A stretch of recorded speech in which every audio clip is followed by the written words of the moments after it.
Yankees nationwide. This is the Zach Gelb Show.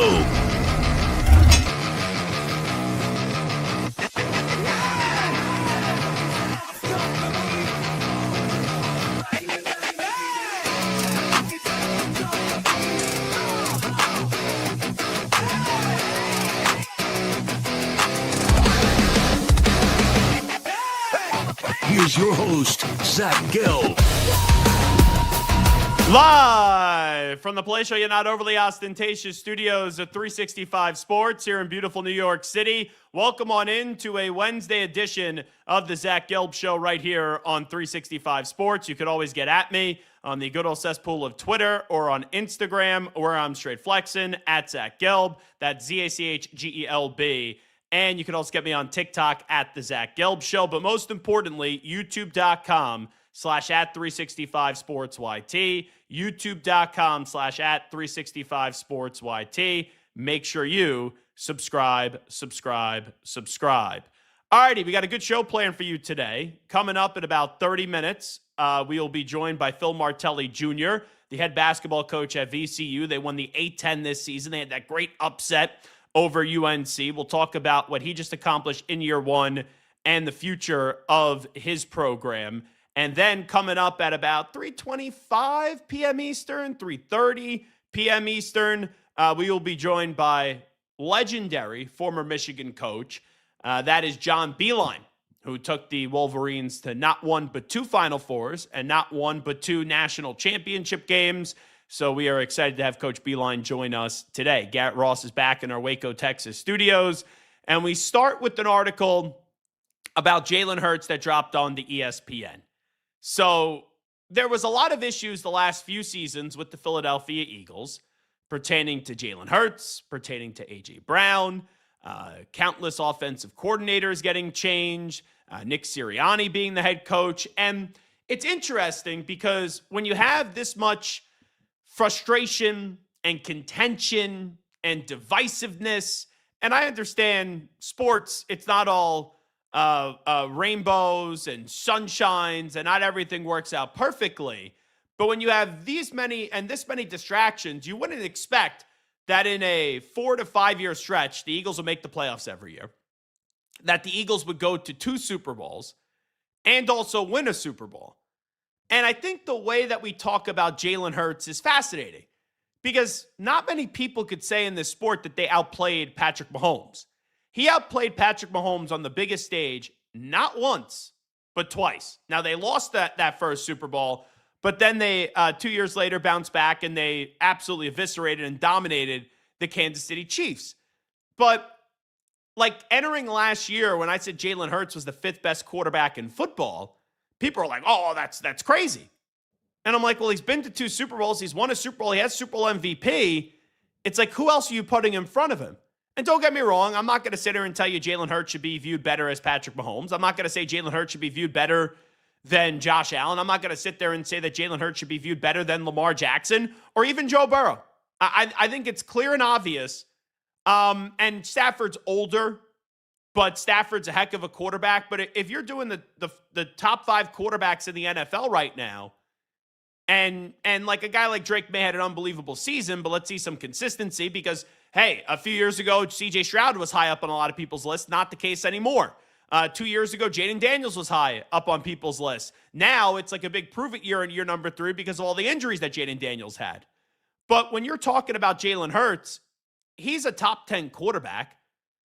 The question is he closer to 5 in your mind or if he's closer to 10?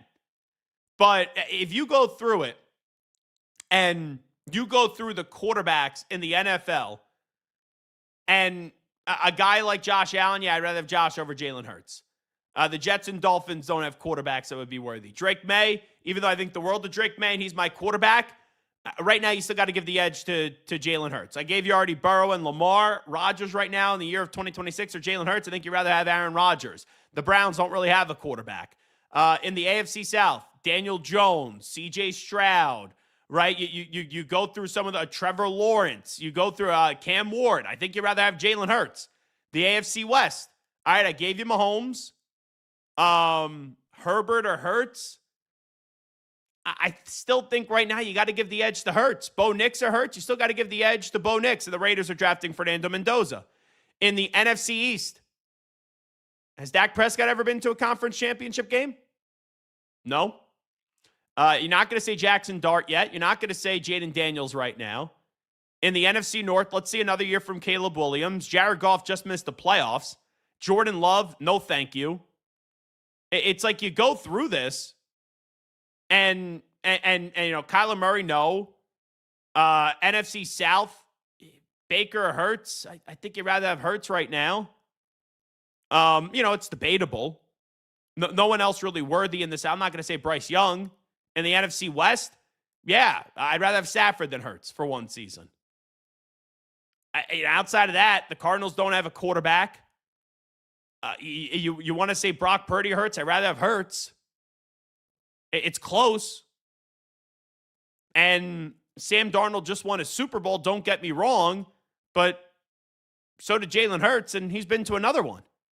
So, if I'm making a list right now, Jalen Hurts is probably still viewed, in my eyes, as the 6th or 7th best quarterback in the NFL.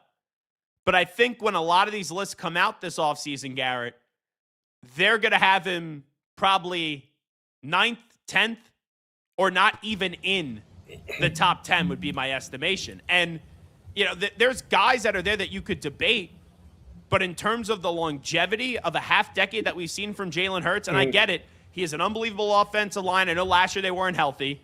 He's got A.J. Brown. He's got Devontae Smith. He's got Saquon Barkley. We see guys with a lot of talent. Jared Goff has had a lot of talent with the Lions. Yep. He's the farthest he's been able to go is NFC championship game. I know he got to the Super Bowl with the Rams.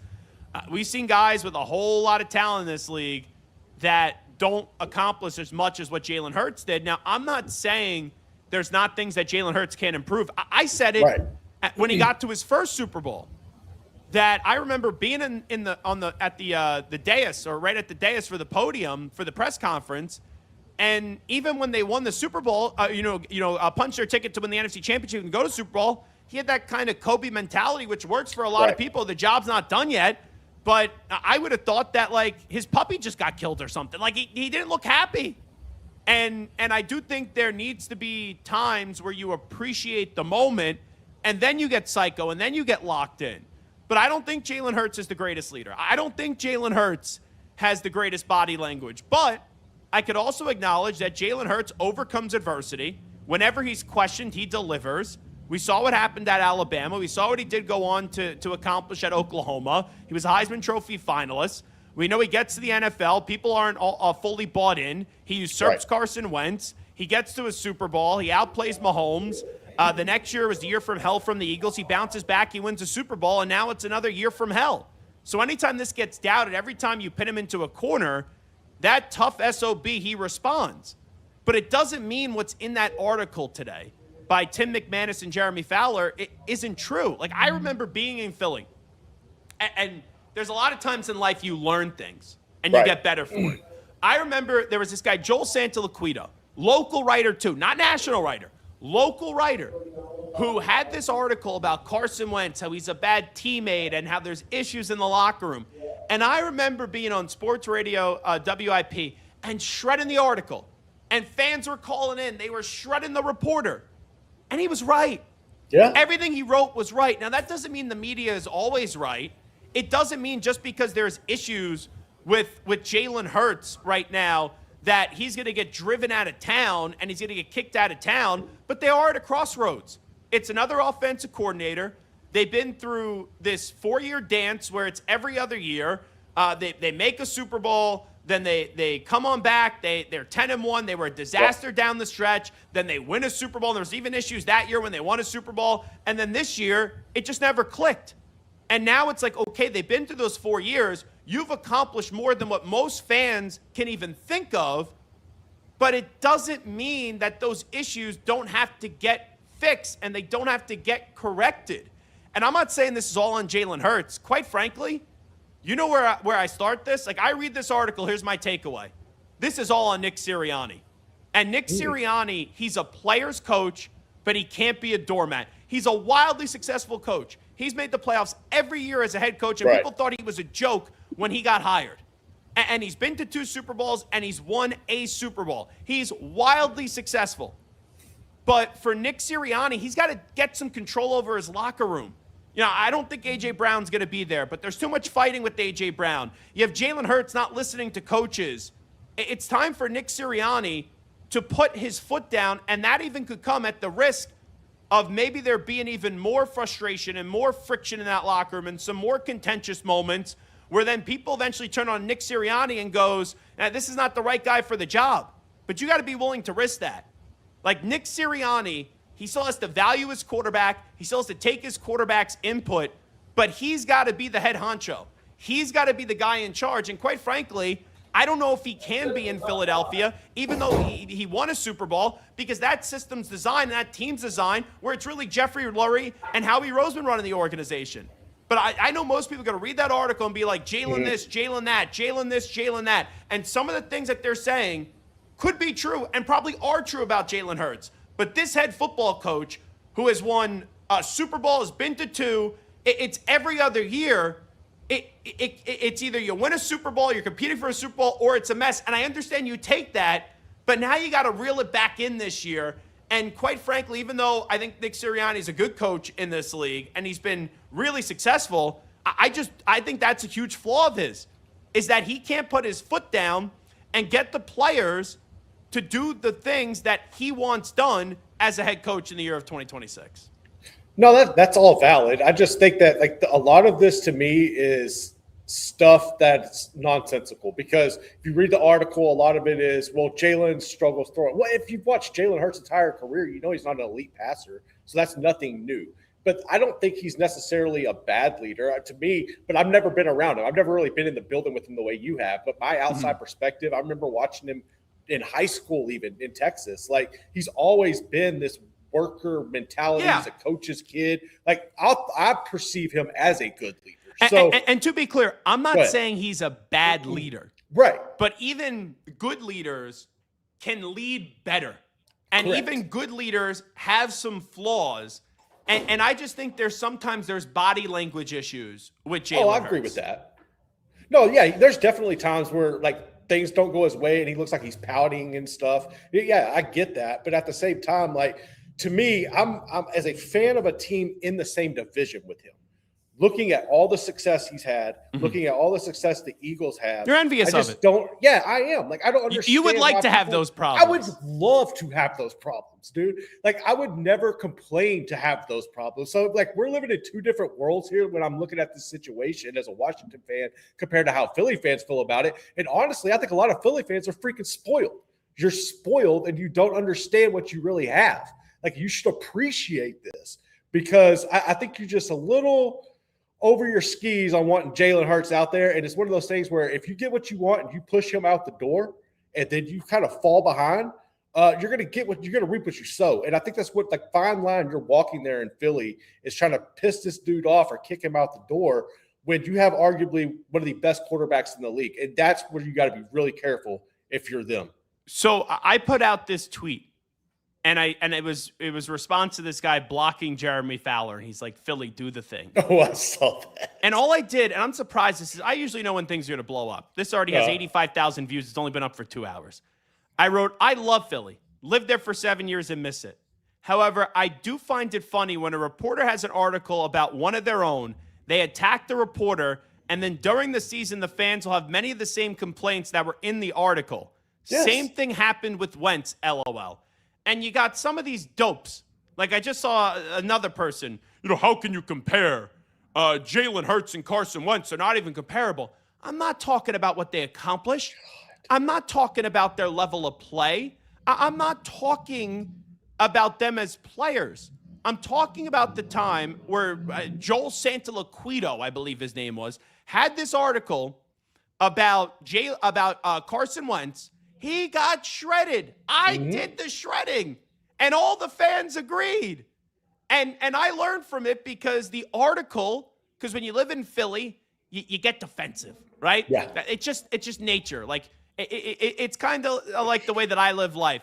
I could throw zingers at my friends, but if somebody else does it, then I'm going to fight. Then we're going to mean business. That's Philadelphia. It is.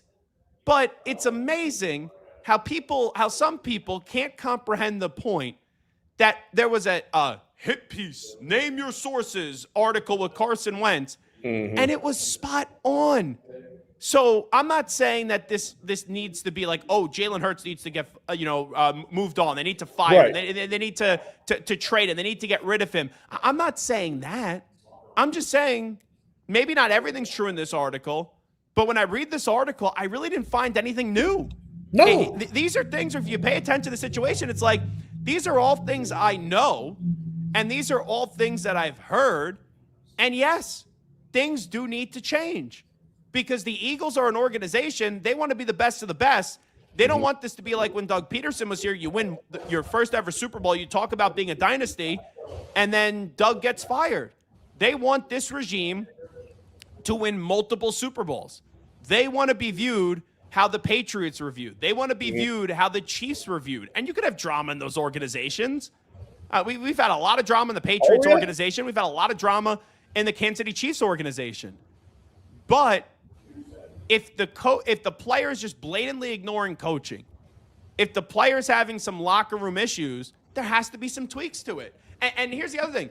There are some players that and quarterbacks that have the freedom to change the play, but there's a way to do it. And I'll read some of these quotes here. So he has pushed back on changes that would diversify the scheme, sources said, including when it comes to him going under center more.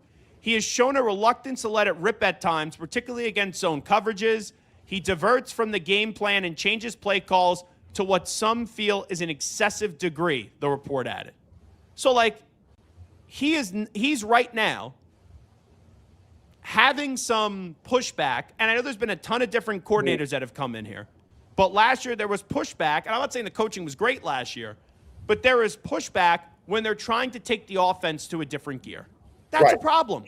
Another source criticized Hurts for his poor body language and how the signal caller isn't always bought in and is not the most coachable. I could push back a little bit on him not being bought in. I think it'd be different meanings. I think Jalen Hurts is trying to do his best to win. Now, if he's not listening to the coaching, can that be perceived as him not being fully bought in? Yes. And him not being the most coachable, I could believe that. If before that it talks about him pushing back on a way that would diversify the scheme. A source close to Hurts said the QB needs coaches who will check him, opining that Hurts had too many yes people around him this past season. I think that's fair. Eagles offensive players know Hurts isn't afraid to change plays. He doesn't like and must adjust accordingly, a team source said. Added a separate team source, you never know what play is coming out of the huddle. When Hurts is leading it, and in the past, he has been known to signal a route that hadn't been installed by coaches. They got to get on the same page. There's just got to be a slight intervention where there is a way where, yes, we acknowledge you've won a Super Bowl. We've acknowledged you've been to 2. We've acknowledged you've won a Super Bowl. But there's a certain way to go about things. And is Jalen Hurts going about this the right way right now? I don't think so. But then also, I could have some sympathy for Jalen Hurts, or he's probably like, hey, I've been me and Sirianni have been the one constant here, right? He's been the coach. I've been the quarterback, but I've been the constant. And every year, this coach, because whether it's our success or bad choices, outside of when they had Steichen back-to-back years, and he had a bunch of different play callers at Alabama, had a bunch of different play callers in the NFL, all these guys are coming on in and trying to do different things. Well, I'm the quarterback. I know I'm here. I know I'm locked in. I know I don't want to go anywhere. So I'm going to have a little bit more say than this offensive coordinator because he's got to learn me more so than I got to learn him. I do understand both of it. Right. But it is clear that the quarterback and the star wide receiver don't get along. It's clear that there are some issues between whoever the offensive coordinator / head coach and the quarterback. And I do think that, not that they need, when I say reset, I'm not saying you tear things down. Right. But they got to have some conversations to make sure that these issues don't bleed into 2026, because the reality is the Eagles have a talented roster that should be competing for a Super Bowl this year and not just be one of those teams that are in the postseason. You say you're competing, but you genuinely believe that they could go make a run. Like 2 years ago, I genuinely believe that they go win a Super Bowl. 3 years ago, when they were in the postseason, they limped in. I didn't think they could make a run. This year, I didn't think they could make a run. They limped in. And now it's okay. Limped in, didn't get there. Won a Super Bowl. Limped in, didn't get there. Both those times lost in the first round. These guys are only young, for so long with this core, and you can only keep so many guys these times. So I think the intentions are good, but clearly there is frustration in that Eagles locker room and with the Eagles staff, and they thought they had to air some of these grievances. And I know it's anonymous, but you could say the article becoming public, they needed to air out their side to maybe put some heat on the quarterback. No, and I think you could also draw some pretty similar parallels to the situation, to the information that came out today and the beef between Hurts and A.J. Brown. Because if you go and look at what A.J. Brown would say, a lot of his complaints kind of reflect on some of these similar situations. So to me, there's if there's smoke, there's fire. So I know Jalen's definitely got to fix some things, but I know that it's not all on him too. I'm just interested to see where this goes, what moves need to be made. And if they do not have success this season, is it Sirianni that goes first? Is it Hurts that goes? Like, how do you see that unfolding? Well, that's a tricky part. Yeah. It's a tricky part. How could you move off of Jalen Hurts? You can't. Now, can people say, hey, I don't think he's as good and it was more of a product of the system? I guess. And you could look at Seattle, for example. Russell Wilson's ego got too inflated, and it was kind of it's a similar situation where people were knocking the quarterback. Right. Other parts of the team were getting more credit than the quarterback. And eventually Russ wanted to go fly on his own, and he got to Denver, and he couldn't fly. Yes. So, and Geno Smith Geno Smith plays in Seattle, and they were in the playoffs for 2 years. So did the Seahawks, with that iteration, that regime, win another Super Bowl? No. I know they won a Super Bowl this year, but it's a completely different regime. Right. So that's the thing. I think they both need one another. Yes. I do, but here's the thing. Hurts nationally isn't perceived as this great quarterback. And I've been a Jalen Hurts fan.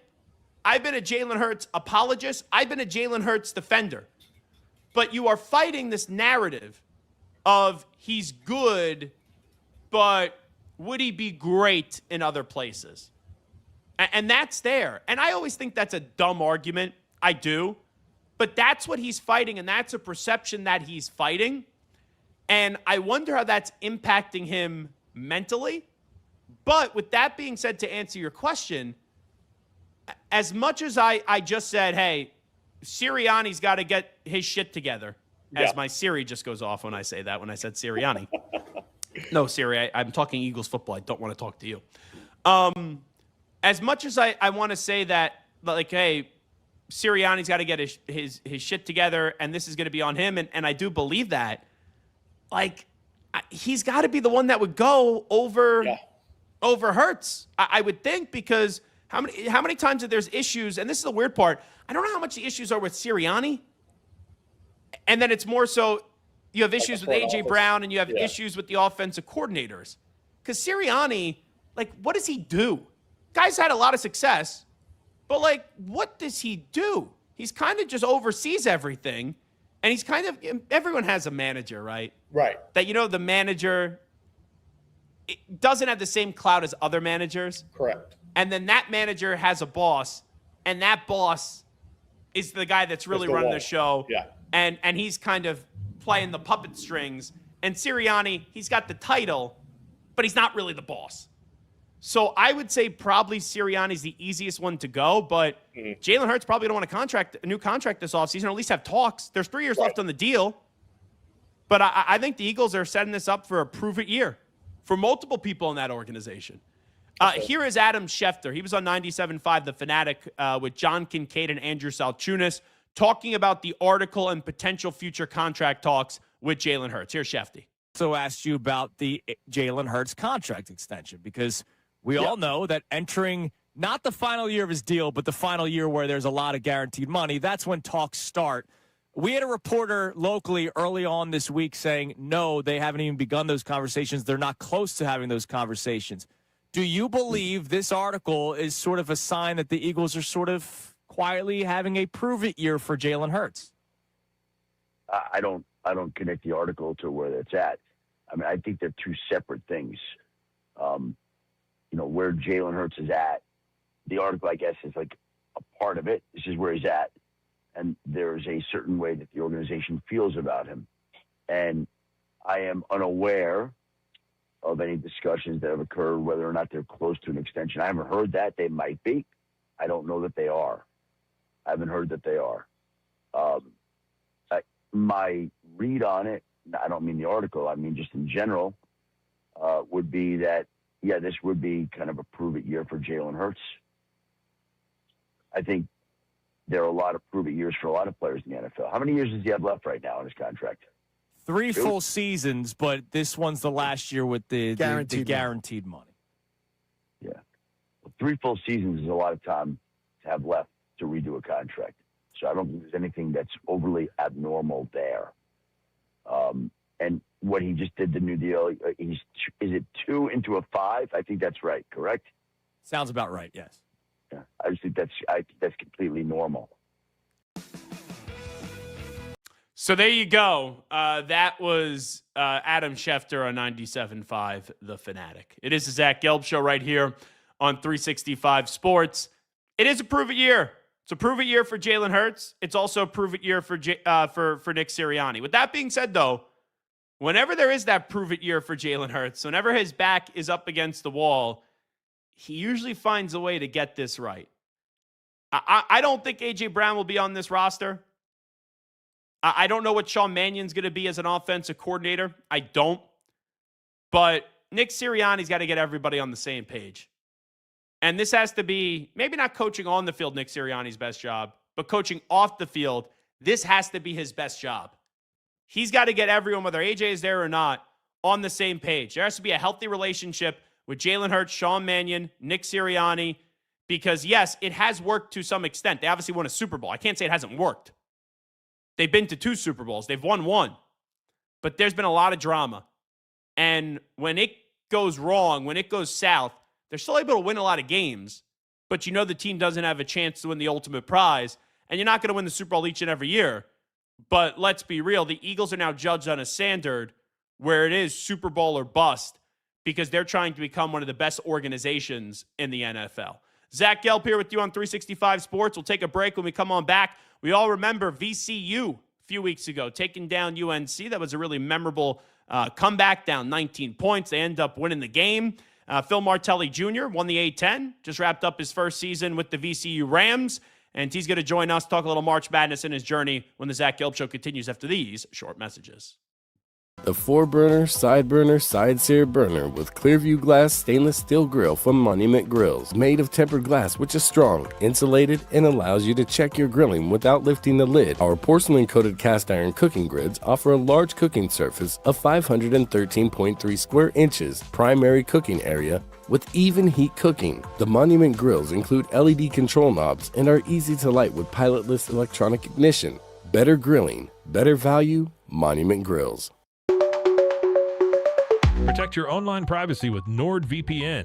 Browse securely, access content from anywhere, and keep your data safe with military-grade encryption. Whether at home or on the go, NordVPN ensures your digital freedom. Stay secure. Download NordVPN today at nordvpn.com. That's NORDVPN.com.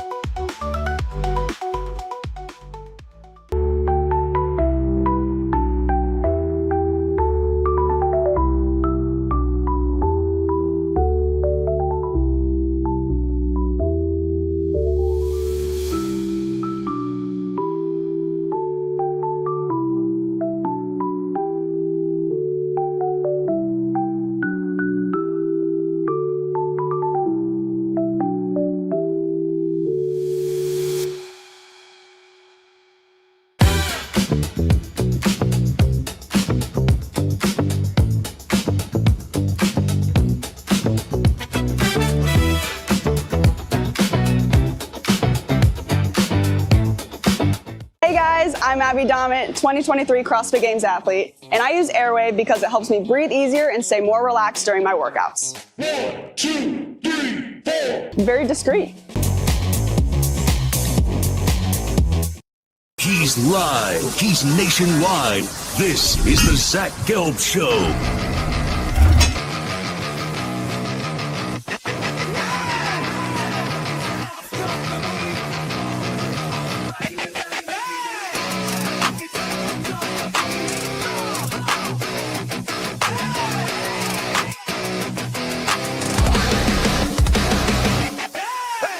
Here's your host, Zach Gelb. Alrighty, welcome back in. It is the Zach Gelb Show right here on 365 Sports. We all remember the great run that the VCU Rams had in this NCAA tournament, winning the A-10, then had the big comeback up against UNC. And Phil Martelli Jr. was in his first season with the Rams, wrapping up a successful stint with Bryant. And now he's getting set, I guess, for year number 2 at VCU. And Coach is kind enough to join us right now. Coach, appreciate the time. How you been?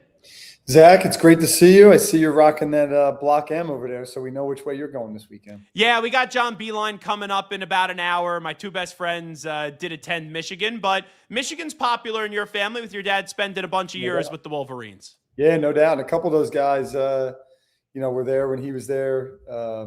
Burnett and Will Cheddar, and then Taris Reed was with them, who's now at UConn. So, yeah, there's as we always say, the world is small, the basketball world is super small, and there's certainly a lot of connections.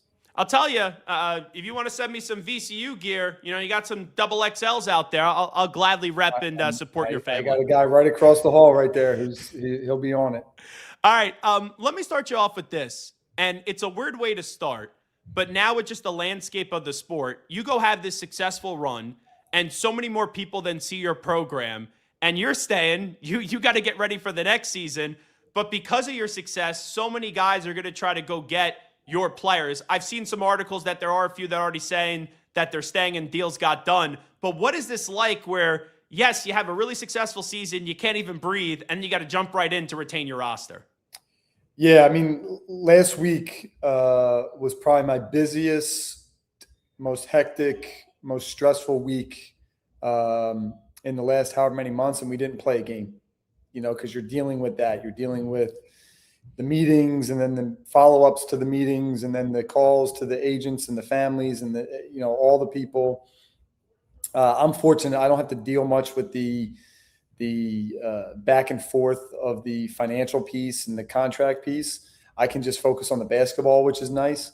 Some places the coach is doing both. I don't know how those guys do it, but it's still very hectic. It's still very stressful. You're having a great meeting, with one of these guys about the basketball in the future and what it looks like. And then then you get a call an hour later, like, yeah, his agent's not happy and he wants this and he wants that. And, it's a lot. It's a lot.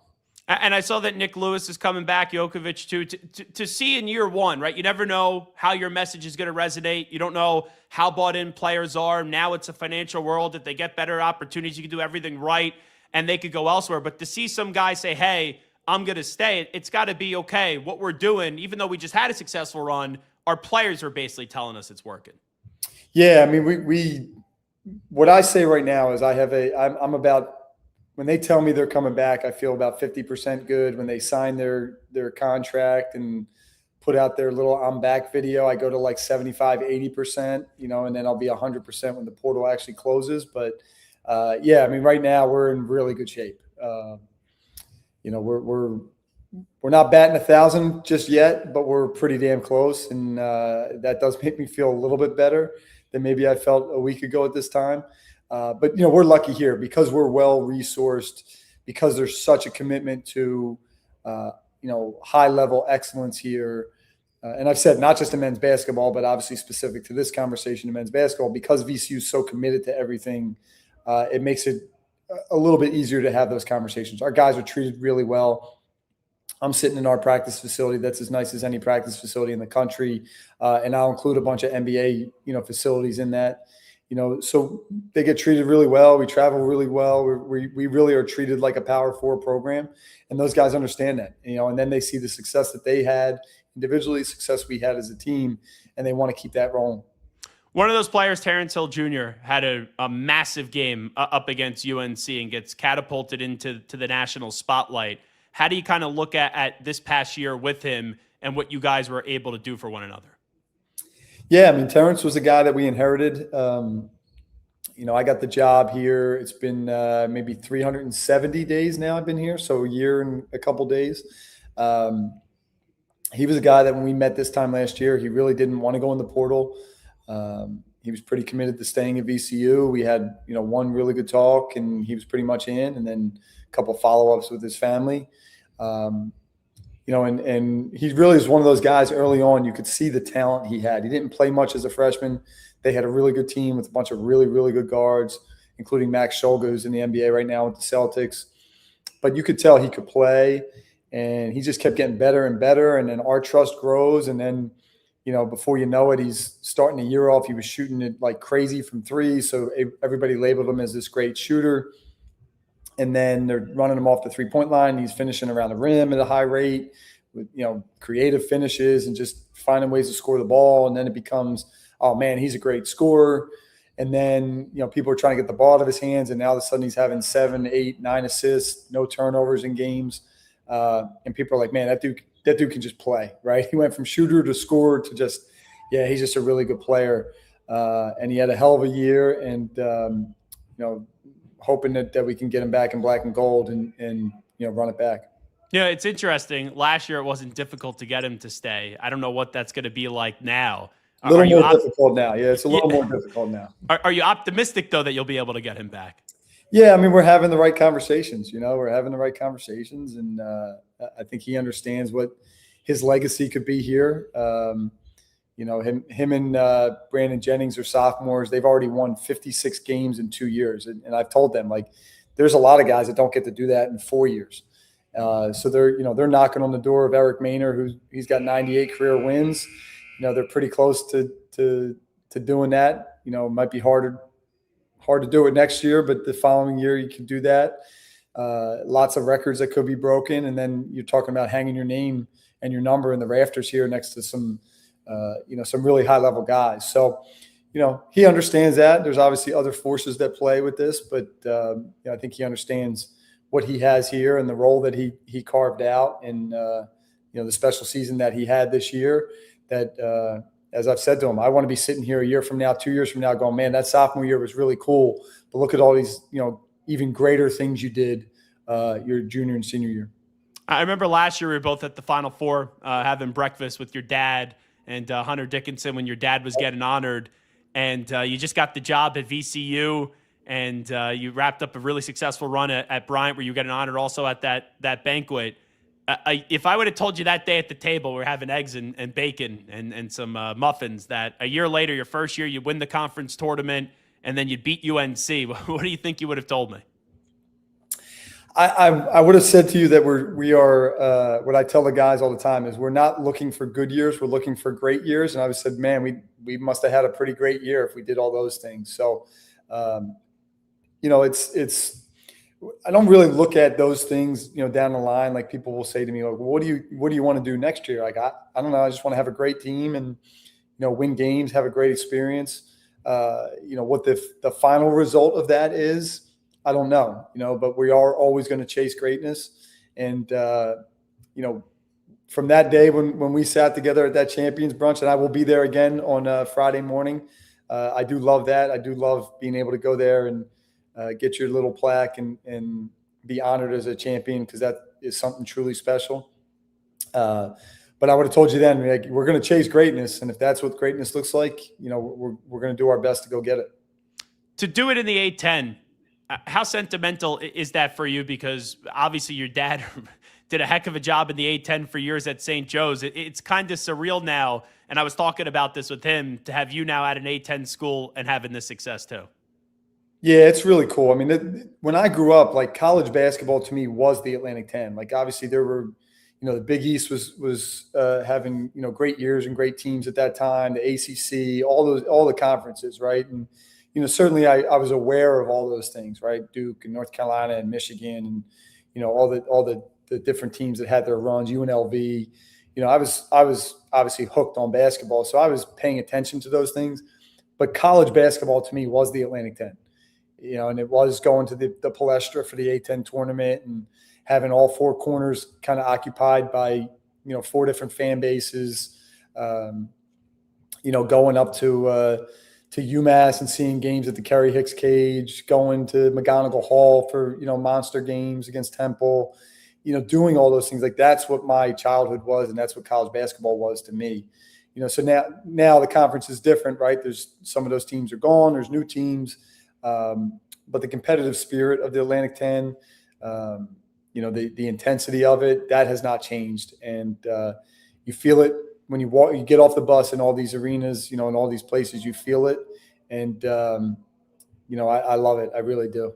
When you grow up around it, it could become addicting, and then you want to do this for a profession. So it makes it easier when you grow up around and you get a great education. For you, when did you start to say to yourself, okay, I want to be a college basketball coach or just a coach? Yeah, I mean, I was somewhere around like middle school, 6th, 7th, 8th grade. Ironically enough, the two things that at that point in time, that I kind of had in my mind that I might want to do was sports talk radio. I was, as much as I loved and was addicted to college basketball, I loved and was addicted to WIP. So I did love that. And then coaching. And pretty quickly coaching won out. I just love being part of a team.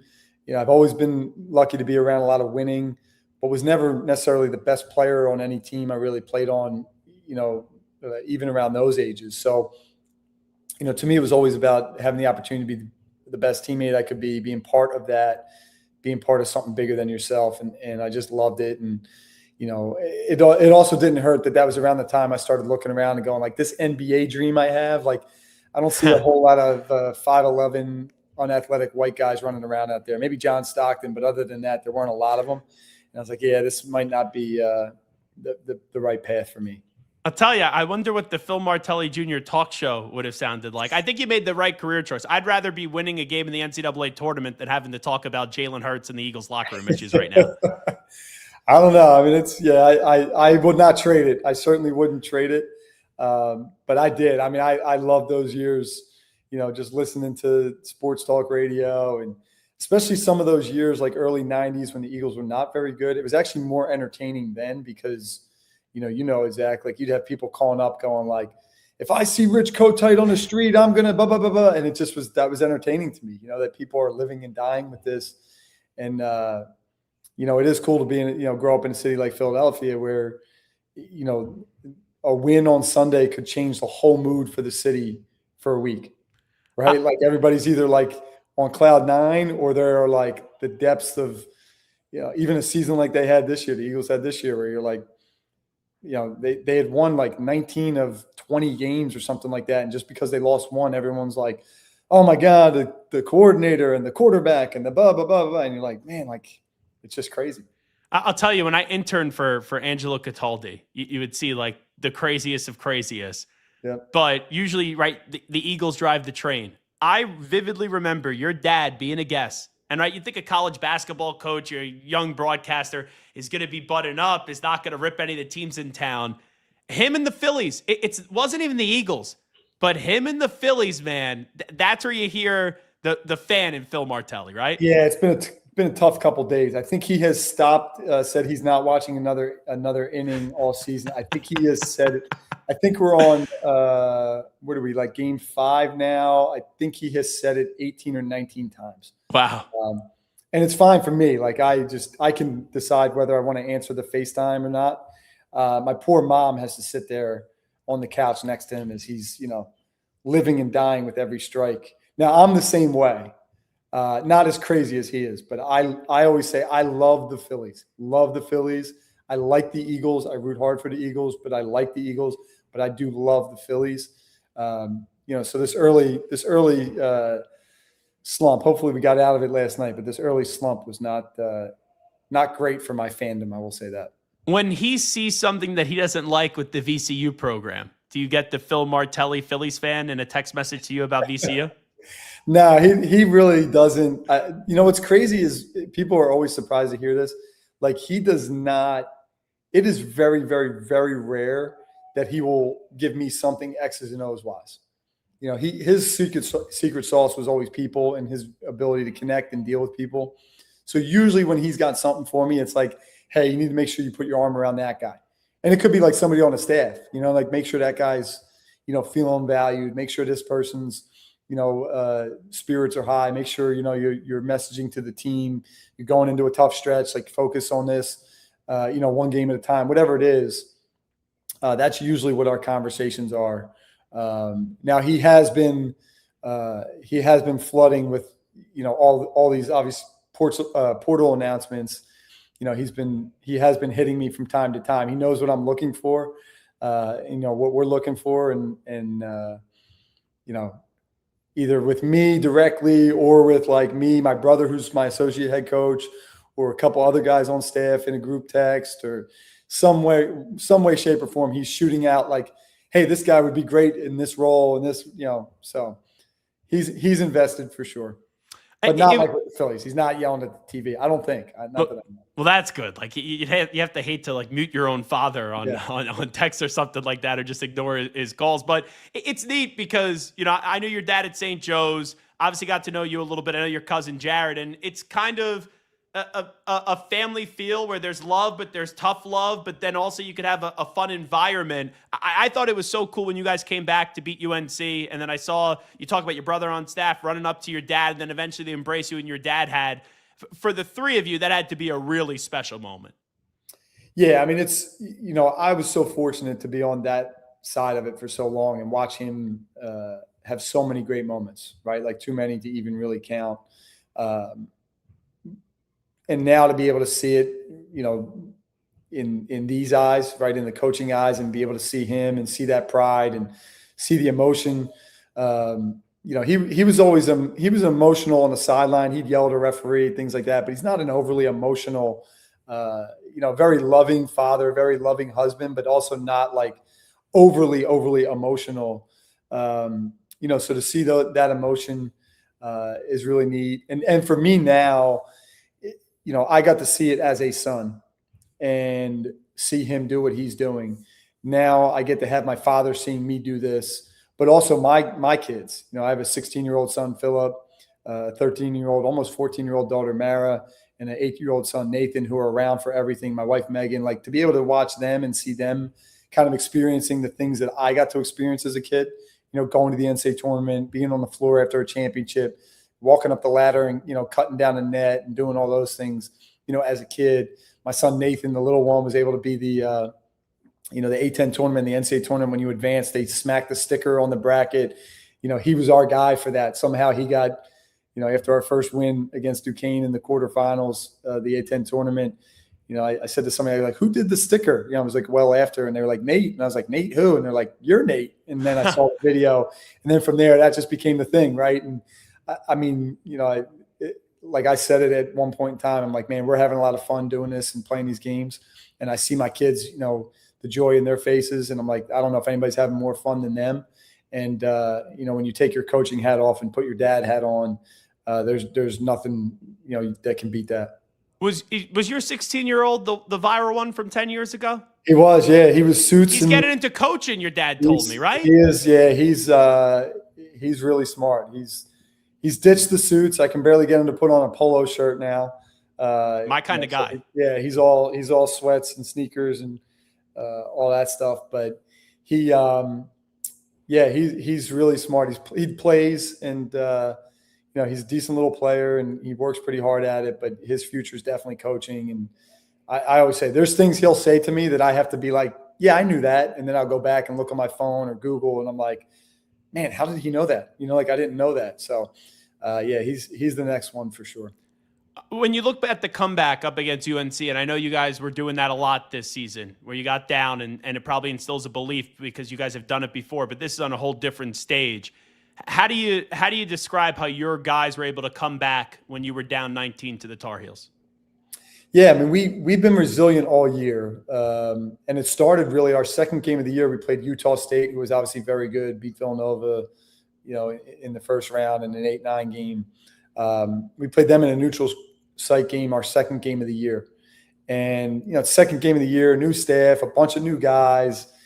you're still kind of figuring your way out and gelling. We went down 17 in that game. We came all the way back to tie it. Had a chance to win it, and then they won it, in the last second. But I remember walking out of that building that night thinking, like, man, that was something kind of special. Like, to do that early in the year, it would have been real easy down 17, pack it in, it's over, start looking at each other like, all right, does this coach know what he's talking about? All right, is that guy really any good? Does this guy, why is he playing? This guy should be – and they didn't do that. And they just went out there. And from there, we were just able to continue to harness that and say, in any situation we were in, we've been here before and we went back to those experiences. I always talk about, when you put these groups together, especially with a bunch of transfers and older guys, in this day and age, everyone brings their own experience, but it's their own individual experience. And you have to go through things together to have that collective experience.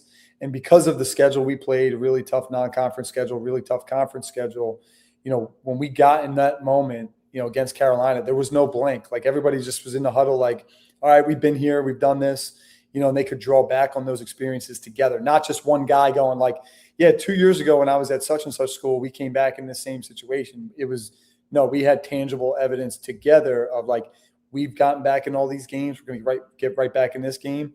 And, we got to the under 4 timeout. It was just over 4 minutes, actually. It was down 5. We were down 5.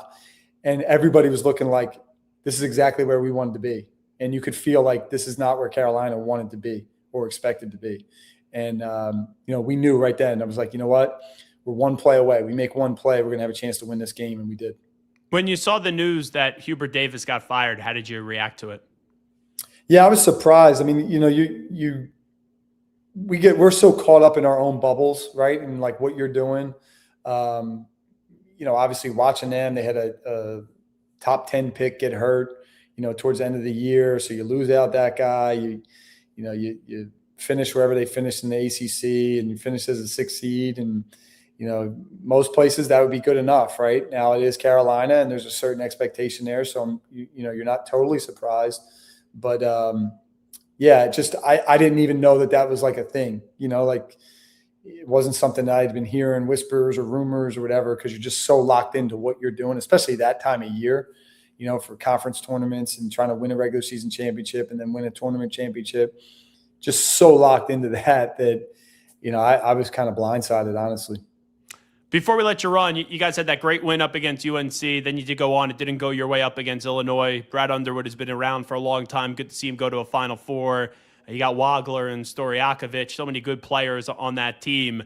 It should be a good one between Illinois and UConn. Caravan's a great winner. The staff there at UConn led by Hurley, and you got Kamani Young and Murray, who just got the job, and even Mike Nardi's on that staff. I can't wait to see that matchup just kind of from afar. What's your thoughts on it?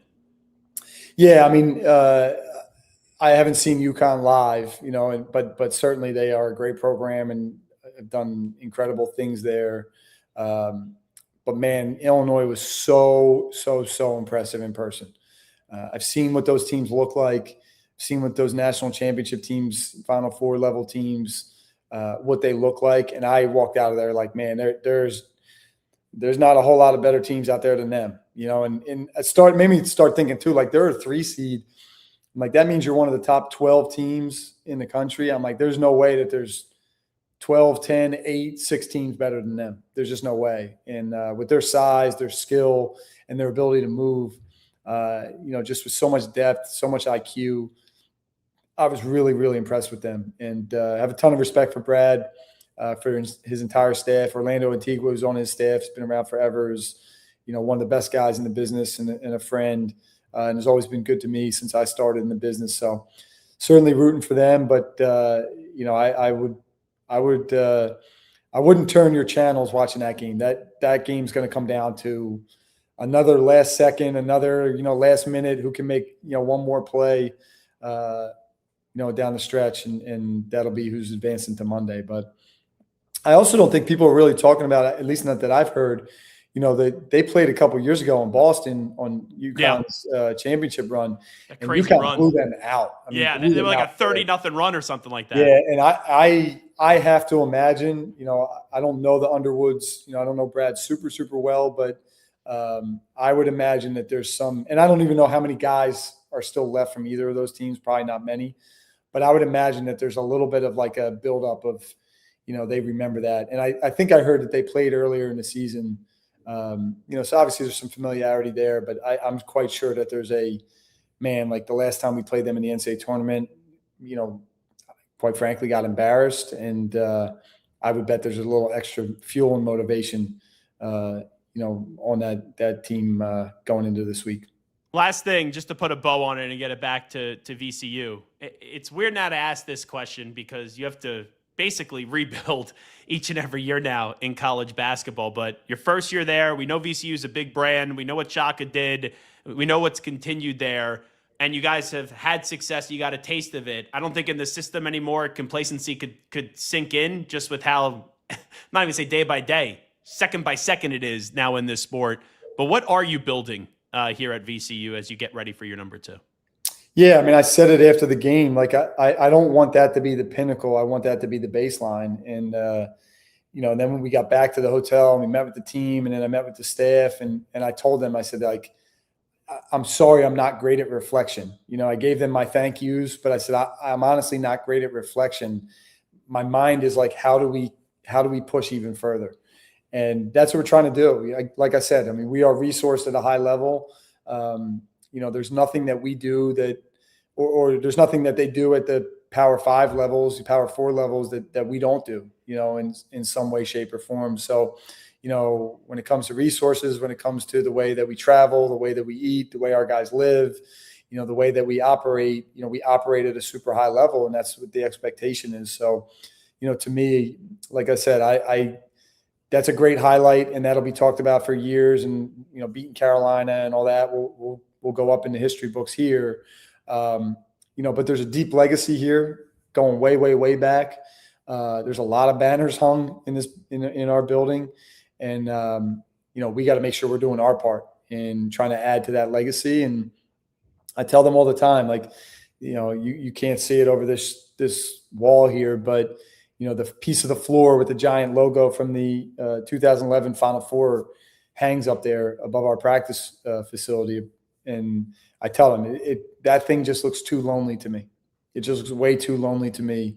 And this place deserves to put another big piece of that floor with the big Final Four logo up there. And, we're going to do our damnedest to chase that every day. This is a real coach's office, by the way. That you got. Like a lot of guys, like, will be too neat, and it's like, oh, they just did it. This is a coach's office if I've ever seen one. Yeah, it's we moved in. I mean, if you could really see, like, there's like still piles down there. I mean, I've still got all, we're still, there hasn't been a whole lot of time to really stop in, interior design. And my office at Bryant was, I had basically like a card table and a chair in there, and that was about all you could fit. My office here is as big as our whole entire men's basketball suite was at Bryant. So there's a lot of space to fill. Some of the stuff was already up, and every once in a while somebody comes in and says, we're going to redesign this. I'm like, I don't really care. You can do it if you want. Just let me know if I can't be in here for some reason because they're doing something with walls and painting and redecorating, just let me know and I'll find another space to work out of. Well, Coach, appreciate the time. Congratulations on a successful season. Great to catch up, and thanks so much for doing this. Appreciate you, Zach. There you go. Phil Martelli Jr., the head basketball coach at VCU, joining us after a very successful season right here on 365 Sports. We'll take a break. John Beilein going to stop by in about 25, 30 minutes from now. But when we come on back, we first got to get to some comments from Kalen DeBoer and some pressure this year in college football. We'll get to that next. Do you have a second? Yeah, come on in. Thanks. I'm having an issue with Ralph. With Ralph? He keeps stealing my lunch. He's just researching new flavors. That is slow smoked turkey. Ralph steals my lunch all the time. You get used to it. He also peed on my bag. He is warming up to you. Starting a new job is a big change. I want you to think about how you can be more accommodating to Ralph. We're all co-owners here.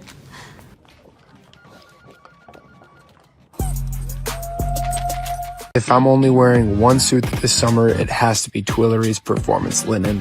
It's wrinkle resistant, machine washable, and built with stretch and breathability that actually moves with you.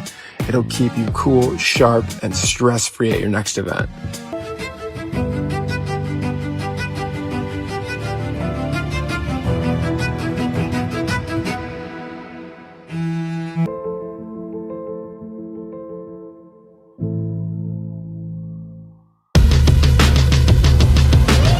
this being different mean to me? You know, that is an interesting question. Because there really isn't one way. There's a bunch of different ways you could do it.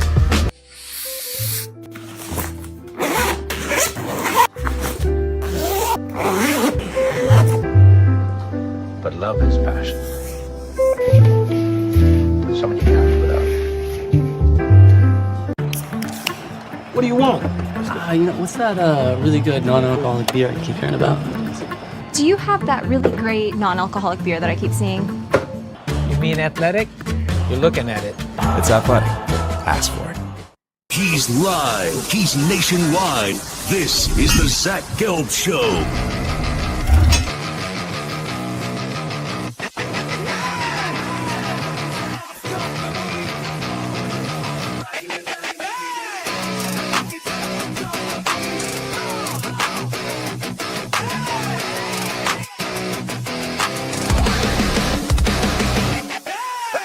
Here's your host, Zach Gelb.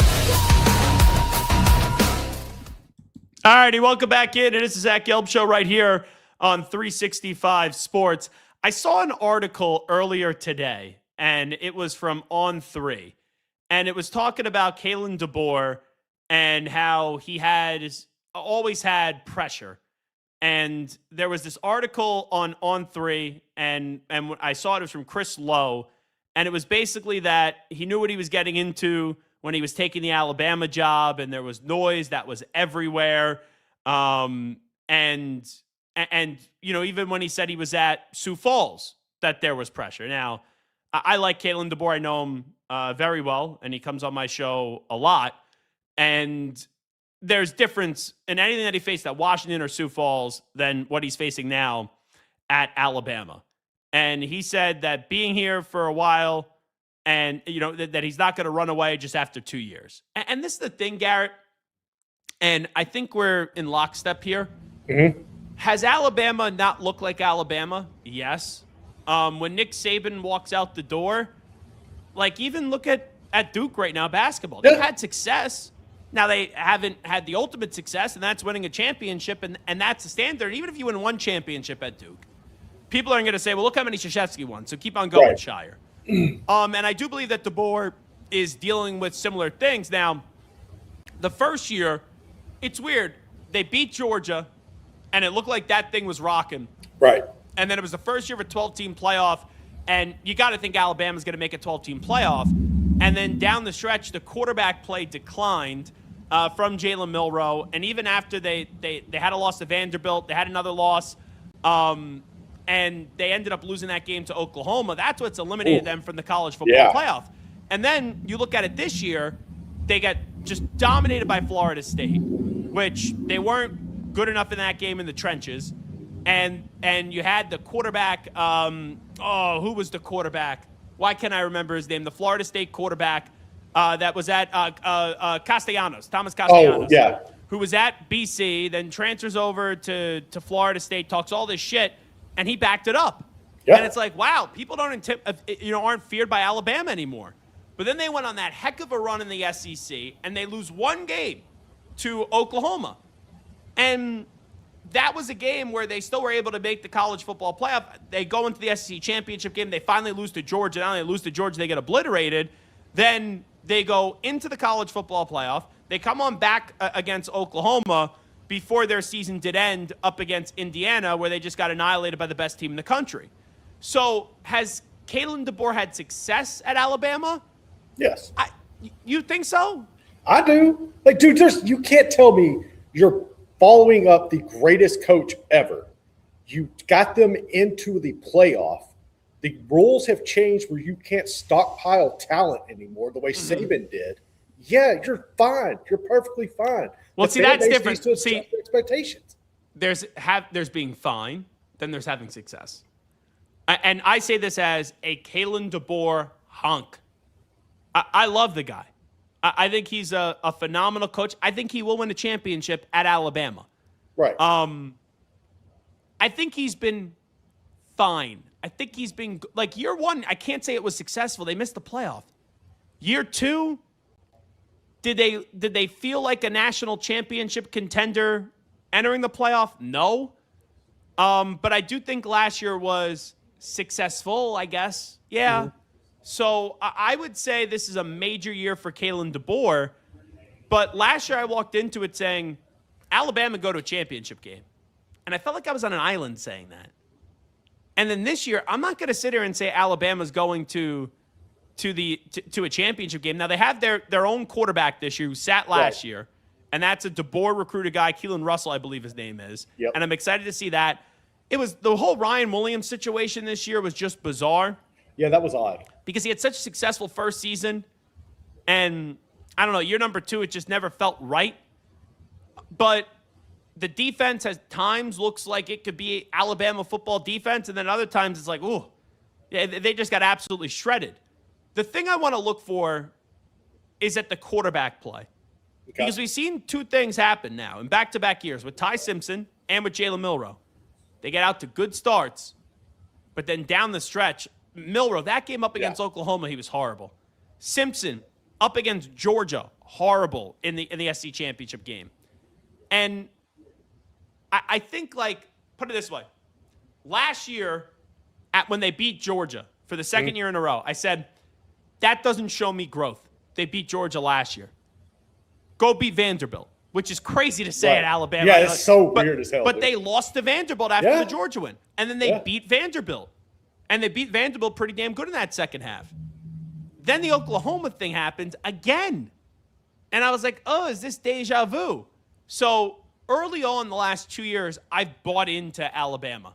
I'm not going to buy into Alabama next year until I see them get through the season and I enter the college football playoff thinking they are a legitimate national championship contender. And you make a good point. The Big Ten, the last 3 straight years have won the national championship. You haven't even had an SEC in the last 3 years in the national championship. You look at in college basketball, you have 2 Big Ten teams in the Final Four. There is no SEC team when you look at Illinois and UConn and you look at Arizona and Michigan. And you know what's weird? You're an LSU guy. And every time we talk about LSU, it seems like you're crapping on the programs, whether it's Will Wade, Kim Mulkey, Lane Kiffin. And here you are, as I'm about to say, the Big Ten is a better conference right now than the SEC. And you're smiling. No, you're an SEC guy. You should be crazy fighting me right now. No, but the facts are the facts. I'm not going to sit here and lie to you and be brainwashed by Paul Feinbaum. I'm like, dude, legitimately, the Big Ten they've got the money, they've got the backing, they've figured it out. Yeah. They can match you with coaching talent. They can match you with player talent. And honestly, I think we're starting to see the size of the Big Ten. Like a lot of, like, you know this. Like, you're familiar with Big Ten territory. You know how big it's not a running, big linemen, defense. Exactly. But you know the fan bases. You know what's sitting there. A lot of us in the South, we had no freaking clue. Like, if you weren't like, well, because you guys always had the most talent consistently. Right. And then now you start to see Indiana come in, and then they take over places with the fan bases, and they got the money behind them, and it's this excitement. Like, and that's the other thing. Hats off to them. You look at the last 3 national champions in the Big Ten. There's a different flavor on all 3 of those teams. Every one of them are different. Michigan was big physical offensive line, great run game, right? That's the stereotypical Big Ten. Ohio State, I'm looking at those skill position players that they had. Dude. The running backs, Marvin Harrison Jr. then leading the way at wide receiver. Jeremiah Smith leading the way at wide receiver. It's like that was a different way. Yeah. And then Indiana, great defense. Like on offense, just a quarterback that had it. Yeah. And probably a team, even though they were undefeated, that their talent was underappreciated throughout the season. Without a doubt. But when you think of Indiana football, the first person I think of is Cignetti. Like Michigan, I thought of the offensive line running the football. Ohio State, I thought of the talent. And then Indiana, I think of Cignetti. 3 different ways where it's like you look at Alabama and Georgia, it was all kind of similar. Yeah, it was very similar. Like LSU was that anomaly when they won that championship, just because it was a super team. But, Alabama's had those super teams, and and Georgia, but Georgia and Alabama was mainly, you looked at, even at the quarterback play wasn't the best, right? Because when Alabama's first wave of championships, it wasn't like it was the most amazing quarterback play. I didn't act like Stetson Bennett was this unbelievable quarterback, but he was all right. It was just so well-rounded and the depth on those teams. But that depth is not there anymore, because if you have a kid that comes in, gets a big bag of cash, and then doesn't play, he's going to go somewhere else to an SEC school, get a big bag of cash, and go play elsewhere. Yep. So I want to ask you this. Okay. With this DeBoer article, I have 5 coaches entering this season, and you check me. I'll be okay, unlike Jalen Hurts, on getting checked. Okay, I got you. If there's a coach there that you think, if there's another coach that you think needs to be on this list, and I'm going to do coaches who are under pressure this year entering college football, and I'm going to say to win it all. Okay. All right? Like, I don't have Ryan Day on this list. He just won a championship 2 years ago. Yep. I don't have Cignetti on this list. He just won a championship at Indiana. In at number 5, I'm going Kirby Smart. And here's why. Like, Kirby Smart's not getting fired if they don't win a national championship. But they were on the road to being the next Alabama. They were on that road. And then the last 3 years, they keep on winning the SEC, but the last 2 years they were coming off the bye. They lost in the college football playoff. Ole Miss this year, and then last year to Notre Dame. So Kirby has a lot of off-the-field issues at his program. That's clear. But they still have a heck of a team. And there's times where you look at them and it's like they should be one of the 4 teams bare minimum remaining, and they're not. I think there's pressure now on Kirby Smart, even though he's won 2 championships, even though most people consider him to be the best coach in the sport. I don't. I think he's second. I would say Cignetti's 1, Kirby's 2, and Ryan Day right now is 3. I think that's how you have to rank them. Could you still say Kirby's 1 and you put Cignetti 2? Sure, but what Cignetti did at Indiana, no offense, I know what Kirby did at Georgia is unbelievable. We've never seen that. But we've never seen anything like that. Yeah. So I would go Cignetti 1, Kirby 2, and Ryan Day 3. But I do think there's some pressure now on Kirby where you go 4 years and you don't get a championship. People be like, yeah, we're not Alabama, right? Yeah. No, I get that. When you sent this, his name was not on my radar. Just because, he's had him there. He's got the recent success and everything. But laying it out the way you did, I can get that perspective. I would just pump the brakes a little bit. I think that – That's why I put him 5. I didn't put him 1. That's what I'm saying. Yeah, no, I know that. That's what I'm saying. I would just pump the brakes on it a little bit. I wouldn't have put him on the list, but I totally get where you're coming from. Way. I get where you're coming from. The way that – I'm just saying for the conversation's sake. If it's to win it all, right. Like I'm not going to put Dabo on that list. I don't think Dabo's win another championship. No, like there is pressure on Dabo, but to win it all, I just don't – I have to believe that the coach actually can win it all. All right. In at number 4, Lane Kiffin. Right now, you are not popular in the sport. Yeah. Outside of LSU. It is going to be very much Lane and LSU against the world. Correct. And I think Lane Kiffin actually loves that. He embraces that, yeah. But with what happened in the aftermath of you leaving Ole Miss, that team going on a run, the stock of Lane Kiffin, which I do think people started to get back in on Lane Kiffin, because there's always been toxic situations. Yes. But I've enjoyed Lane. I enjoyed Lane Kiffin at Ole Miss. Now at LSU, because he's the villain, part of me honestly is rooting for him. But I do think there's going to be a lot more people not rooting for him than people rooting for him. But in year number 1, Brian Kelly's first year at LSU, they got to an SEC title game and they lost. You better bare minimum be in that SEC championship. Yes, better game. be there. Because you got a lot of talent. You got a quarterback coming in Sam Leavitt, right, who's been in the college football playoff at Arizona State. You have all the reason, you have everything that you want. So I think there's a tremendous amount of pressure, obviously, on Lane Kiffin. But if he doesn't win a championship in year 1, that's why he's 4. And let's say they have 2 losses and they lose in the semifinal of the college football playoff, I don't think I'm going to be crushing it. 3, it's Kalen DeBoer. Okay. It's now year number 3. You took Washington to a championship game, and you have fewer resources at Washington than you do at Alabama. Now you have your quarterback, assuming that they start Keelan Russell. There's pressure this year. There's no doubt about it until he wins a championship because of what Saban has done there at Alabama for Kalen DeBoer to go win that championship. No, without a doubt. Number 2, Dan Lanning. Yes. So I'm a huge fan of Dan Lanning. Yeah. And I think people forget that Dan Lanning has not been a head coach for all that long. So he never won a Pac-12 championship, got to a Pac-12 championship game. Then it's the question is, can you win the big game? He wins the Big Ten championship, Oregon's first year in the Big Ten.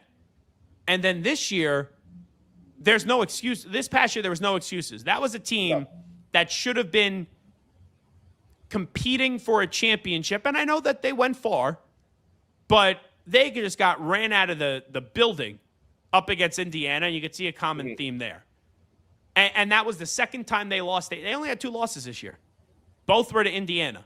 So, is that just a 1 year it's Indiana problem? Okay, fine, I can live with that. But the talent is there, and now you get your quarterback back in Dante Moore, who probably is the best quarterback entering this season in the sport, or at least right now is in line to be the most trusted quarterback in the sport with what he did a year ago, which was a successful season. And he's staying in a program like, how many quarterbacks transfer? Darian Mentis had success. Now he's at Miami. Josh Hoover had success. Now he's at Indiana. Look how many quarterbacks have moved. Right. You get to keep one of your own.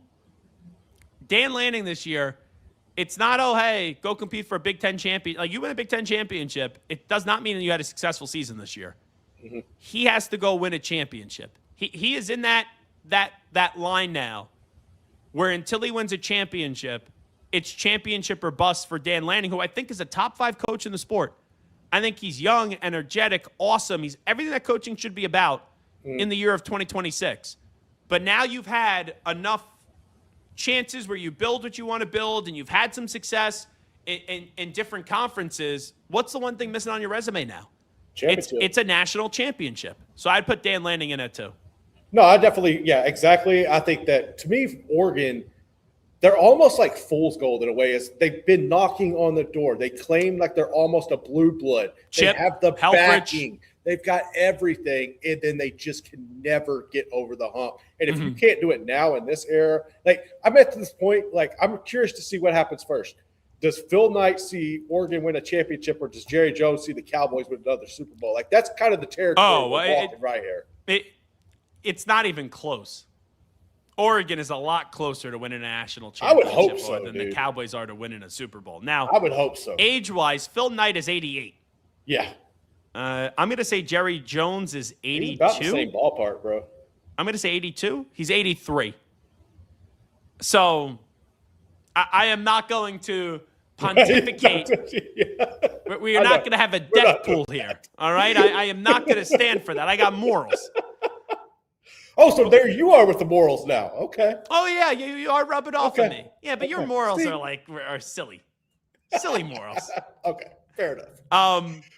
But yeah, I don't even think it's close. The Cowboys haven't been to an NFC championship game since the 1995 season. It's fascinating. Since the 95 season. Oregon has been in the mix, right? Yeah. Didn't they get to a championship game with Helfrich as their coach? I know they got there, and I believe Auburn beat them. Auburn, yeah. Yeah, it was Auburn that got them. Yeah, and Helfrich was the head coach there. Yeah. And then obviously with Mariota, they were there with Chip Kelly. So they've been there. And Mario Cristobal had some big wins there, going to the shoe and beating Ohio State. They never made a college football playoff under Mario Cristobal. But, I look at Dan Lanning. He's right there. I would be very surprised in the next 5 years. I don't think this is crazy to say. And I understand the history and what people will be like, oh, well, this is what Oregon does. They get so close, but they they get right to the top of the mountain, and before they're about to put the flag in the ground and say, victory, that boom, they plummet and face plant. I would be surprised in this structure if Oregon doesn't win a championship in the next 5 years. Wouldn't you? Yeah, they have to, man. You have everything set up in your favor. You're getting the extra funds on top of your Nike money for the Big Ten revenue share that you're getting. Yeah, you have everything at your disposal. You've got to win a championship. And to me, if you can't win one this year with Dante Moore, are we ever going to see it? That's where I'm kind of leaning at this point with them. And then in at number 1, it's Sark. Oh, hell yeah. So I actually debated, is it Sark or is it Dan Lanning? But Sark missed the playoff last year. Mm-hmm. And the whole Sark thing, even when he had it getting Texas back, where they made the college football playoff twice, and you had Quinn Ewers there, and they lost that game to Washington, and then they were in the Final Four, and Sark had a bad play call up against Ohio State. It was just terrible. That pitch was just stupid, idiotic still to this day. He did that a couple times too. But even in that, it was, okay, they're there, but you were just waiting for Arch. Yep. And year one of Arch Manning as the starter was, I can't say it's successful, but he got better as the season did go on. They didn't make the college football playoff. Now you get your last opportunity with Arch. And we talked about the expectations being sky high last year, where for Arch, it was either win the national championship or win the Heisman Trophy. You do one of those things, it could be successful. He wasn't a Heisman finalist. He didn't even make the college football playoff. Now, I do think some of it's funny, I'm about to say this, I just said Sark's the coach with the most amount of pressure to win a championship this year. But I do think a lot of fans, when it comes to Arch now, where last year it was 100% people are in. Now I think it's 65% still are in. The rest, what is that, 35%? Yeah. Are now saying, I got to see it before I believe it with Arch Manning. But the thing is, with Dan Lanning, I do think that they will be a championship contender for the next 5 seasons. And I know Texas has a ton of resources. Oh, yeah. But if you don't win it here this year with Arch, when are you going to win it? Exactly. And I know you just said that about Lanning, but I think that was the tiebreaker for me. I could, like me saying, Dan Lanning's going to win a championship in the next 5 years, I believe it. Sark, if you made me say he's going to win a championship in the next 5 years, I don't know how much I believe that if he doesn't get the job done this year. Right. So I think, and imagine if he misses the college football playoff again, and it's like, hey, you had Arch Manning for 2 years and you couldn't make the college football playoff. No, yeah, it's good. Things are going to heat up quick down in Austin if that happens. Like that would be inexcusable. I'm not sold on them being that much better this year. Like you have turnover once again in your backfield. I think your defense should be better. Oh, I think they're going to be damn good. They better be, dude. Yeah, I'm still a little hesitant to buy. Like I know they're going to be really good. They lost those so much a year ago. Yeah, that was the thing. I think a lot of people, more so nationally than regionally, didn't take that into consideration when looking at Texas. They lost. The amount of talent lost off that defense the year before was absurd. And I'm not comparing. They're not apples to apples. But I remember Jordan Love, his final year, his stats they plummeted. Right. And people said, well, why? Well, I think he lost 4/5 of his offensive line. And you look at who was the quarterback? Sam Howell. And people were looking at Sam Howell, and they were like, ugh, he's supposed to be a number 1 overall pick. He ended up going the 5th or 6th round. And hey, Sam Howell didn't cut in the NFL. No. But he lost 2 running backs. I think he lost a wide receiver too. So it did. There was a lot of change on Texas last year. Not making any excuses. In a 12-team format, I don't want to hear excuses. You can't make the playoffs in a 12-team format. There are no excuses that are valid to me. But I think those are the 5 coaches. Kirby in at 5. In at number 4, Lane Kiffin. 3, Kalen DeBoer. 2, 2 being Dan Lanning, and then 1 being my memory, Sark. Why can't my memory there? I was like, those are, I think, the 5 coaches with the most pressure to win the most national championship this year. So I would push back on you on at least 1. And okay, we'll say number 5, and we're going to say Mario Cristobal. Because I think, like, you've had the success at Oregon. You've had success at Miami. Yeah. You've been there knocking on the door. The expectation was, you're one of our own. You're coming back down here. You're going to rejuvenate this program. I don't think you're ever going to get it back to where the U status was. But you've had them in the mix. You've had the funding. Like, at some point, dude, you can't be like Mark Richt was at Georgia. It's fair. Mark Richt. Like, I think you've got to consider it. So it's fair. I just look at it, and I get it, the talent they have this year. And I think Dari Mensah is better than Carson Beck. Hell yeah, he is. Right? And I know you're losing Ruben Bain, but you have so many guys that are returning. I totally get what you're saying. I think the U is in a very good spot. Oh, it is. It's better. And you can make a case they almost won a championship, this year if Carson Beck doesn't get picked off there. I just don't know after the year that they had. If they just make the college football playoff and lose, I don't know how much I'm obliterating the U. And that's why I didn't even consider Mark. Because you could say if you don't win one this year, when are you going to win it? That is fair. But they had such a successful season last year. It's tough for me to rev it back up and be like, oh, they have to go win a championship this year. But you don't know how many chances you're going to get a bite at the apple. There's no doubt about that. All righty, Zach Gelb here with you on 365 Sports. Michigan is back in the Final Four. They'll take on Arizona at night on Saturday. Before that, you will get Illinois and UConn. John Beilein, he took the Wolverines to not one but two Final Fours and not one but two national championship games. Unfortunately, lost both. But we're going to connect with John Beilein when the Zach Gelb Show continues after these short messages.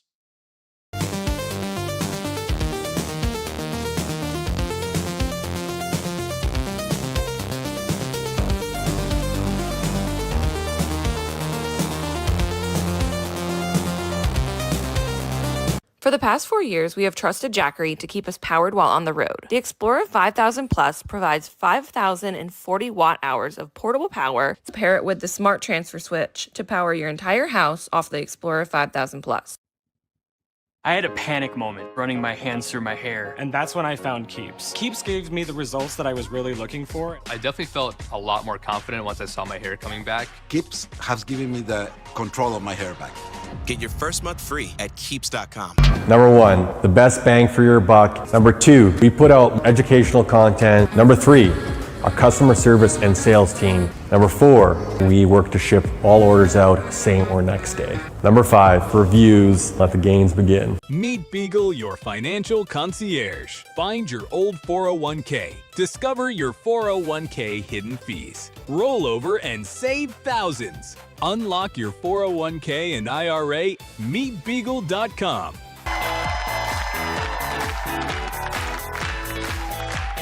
The Lumi Charge is an all-in-one home desk lamp, speaker, and phone charger. It is a great... I need that for my son when he goes off to college.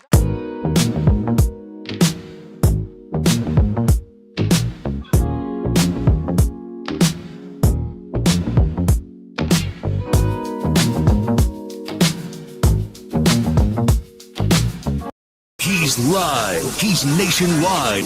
This is the Zach Gelb Show.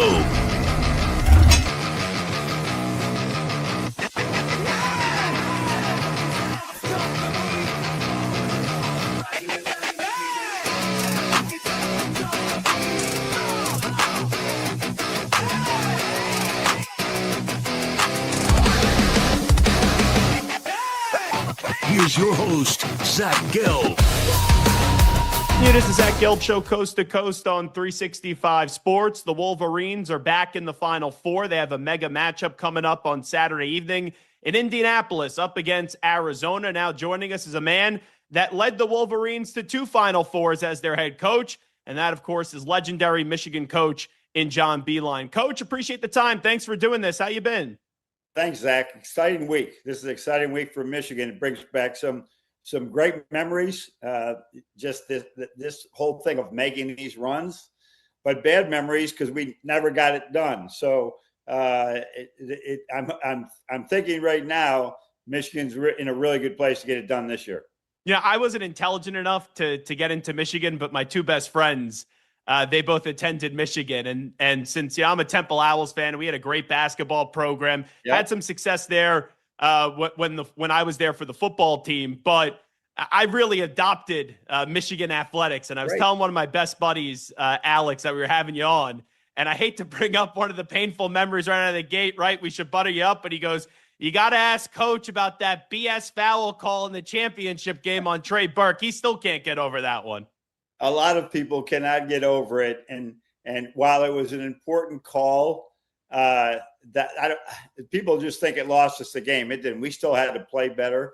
You know, Zach, what I talk about all the time is that we had 5 freshmen on the court a lot in the championship game. And you show me another place where there's 5 freshmen out there. And we played our hearts out, and we were probably setting up to win, the next couple of years, except 5 guys went to the NBA in the next couple of years and we had to start over. But we would have liked to have some of that back. Actually, there's no champion in 2013 because it's been vacated by Louisville. So what the hell? I mean, we could think sometimes we were the best team in the country that year. Yeah, I'll say this, just going off about that and how it could relate to this matchup on Saturday.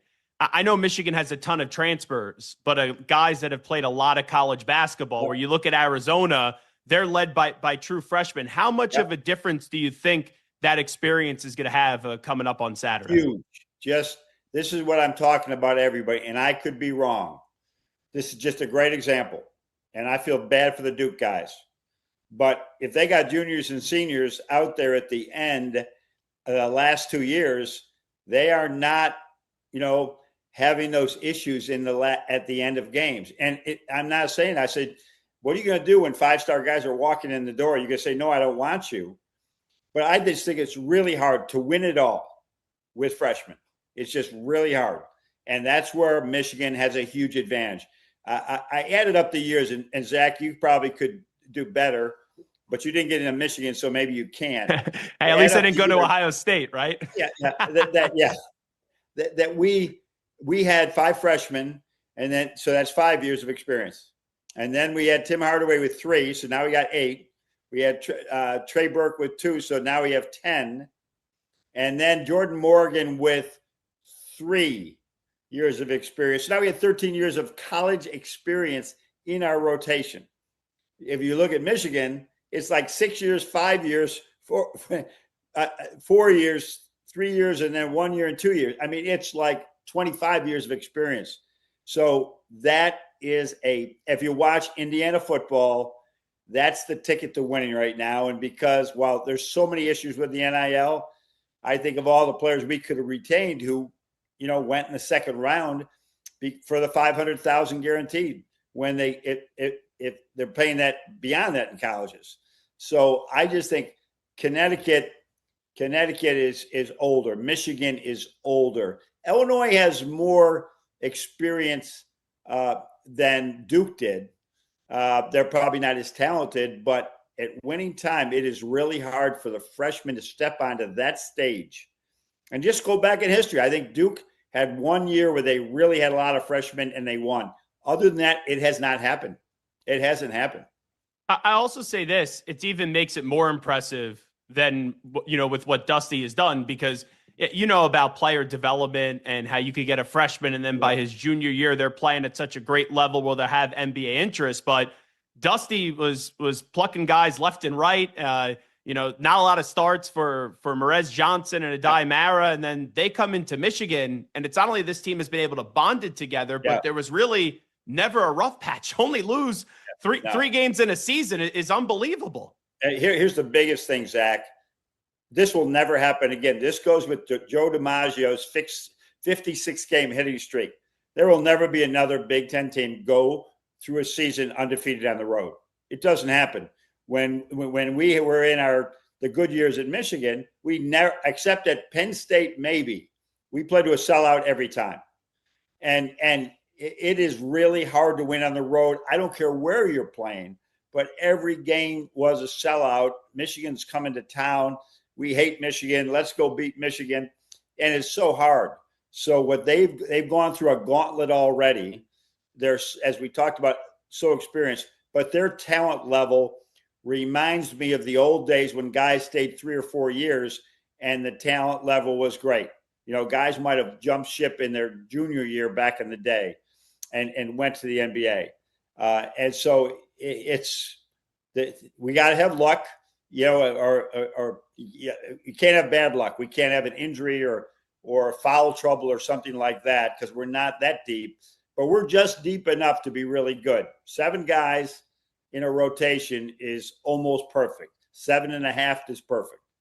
I was talking to Jay Wright. I was exchanging a few messages with him the other day. And I said, just when you look at the differences of these scores that Michigan has, and they haven't played a close game yet in March Madness, it kind of reminds me of his national championship team that beat you guys. Yes.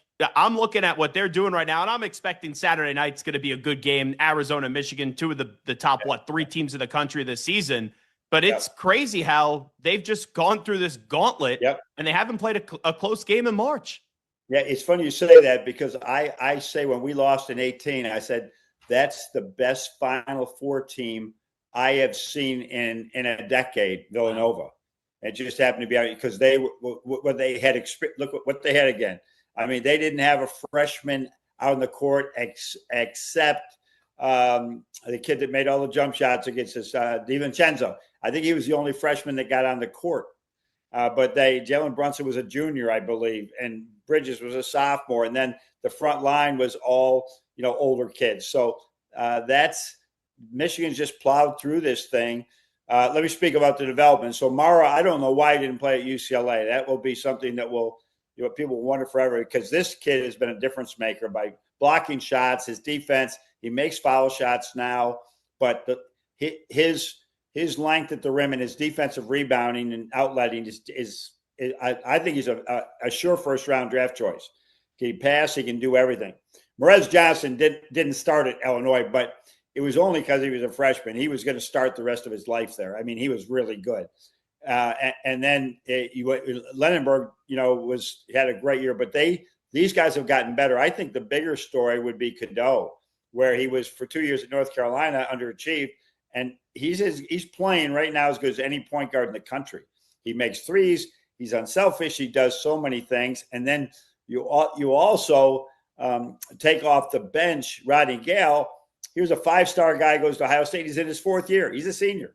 God, I would have killed for seniors. I would have just killed to have seniors. And they got and Cheddar's a really good player. They're deep, they're good, and they're experienced. And I'll also say this, Coach John Beilein, the LJ Kaysen injury, you hate to see something like that happen, but there's a certain environment and culture that's with this Dusty May program right now where there's not an ego, and it's the next guy up too. And whoever they put out there just working. What Trey McKinney's been able to do in the absence of LJ has been remarkable. Well, and here's the other thing is that, while people never see to get hurt, Trey, Gal have a few more minutes coming their way now. And with a few more, balancing minutes is really hard as a coach, keeping everybody happy. They got a few more minutes. They are loving this and much more engaged, because when you're trying to keep 8 guys or 9 guys happy, that's so hard to do. So it's really worked out perfectly. I think the other thing, Zach, is that a lot of Michigan has great resources. There's a lot to be made about that. We have picked the right people to give money to, and we have developed those players over the year, where a lot of them, it's like, hey, if we don't, if they get here, they are what they are. When it's too late to develop them. No, these guys have gotten better all year long, especially if you look at Mara, Cadeau, and Johnson. Watch their footwork, watch their shot selection, watch their passing. It's elite. And I'll say this, Michigan is everything that you need right now, not only to win this season, but to win into the future. And like, hey, 5-10 years ago, if you asked me, would you rather be the coach at UNC or Michigan? I would say UNC. Oh. But now I think it would be not the smartest decision for Dusty to leave with some of these rumors with the UNC job. When I took the job in 2007 at West Virginia, we had it rolling. You don't know how many people told me, what are you doing? Michigan is a train wreck. We hadn't been in the tournament in 11 years. Michigan, no NCAA tournament for 11 straight years. I was recruiting this young man out of Syracuse named Ben Cronin, who was 18, and he had asked me in the recruiting, was Michigan ever good in basketball? And I had to go back, all right, you're 18, you were born in 90. Yeah. Their last time in the NCAA tournament was 98. He probably started following college basketball in 2000. I mean, that's where we were. And I just saw something the other day. It had the best 10 jobs in basketball, and Michigan was number 6. I said, everybody told me I was making a huge mistake when I went there.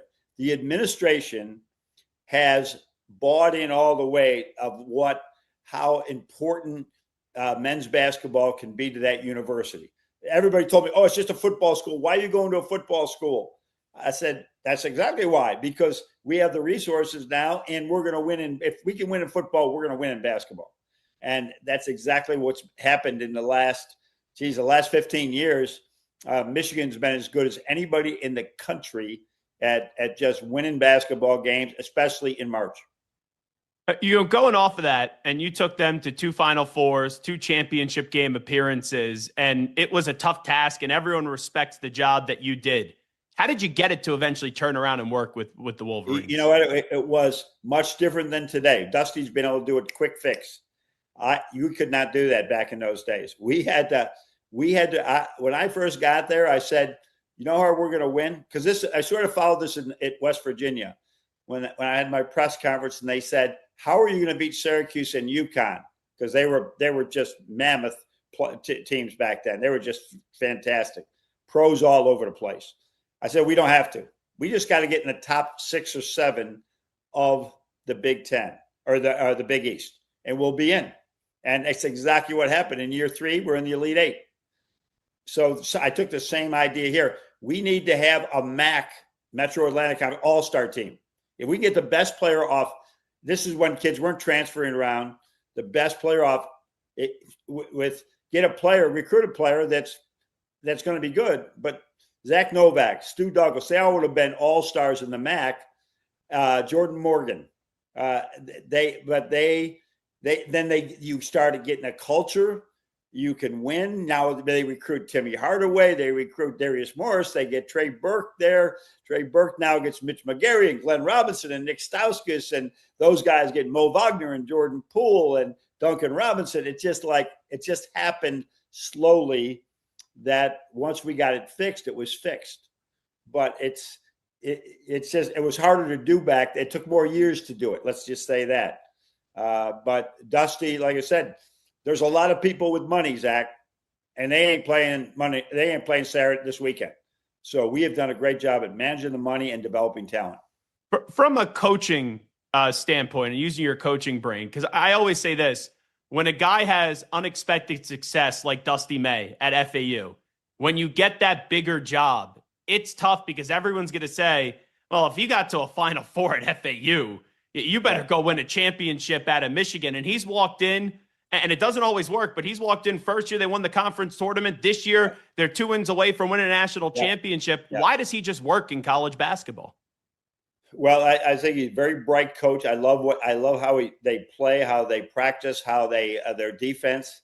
But if I was in that situation in the portal, right, no one could have managed this portal better than he did and managed the resources. You could have given the resource to the wrong people. And it'd be very hard for me to be able to do that.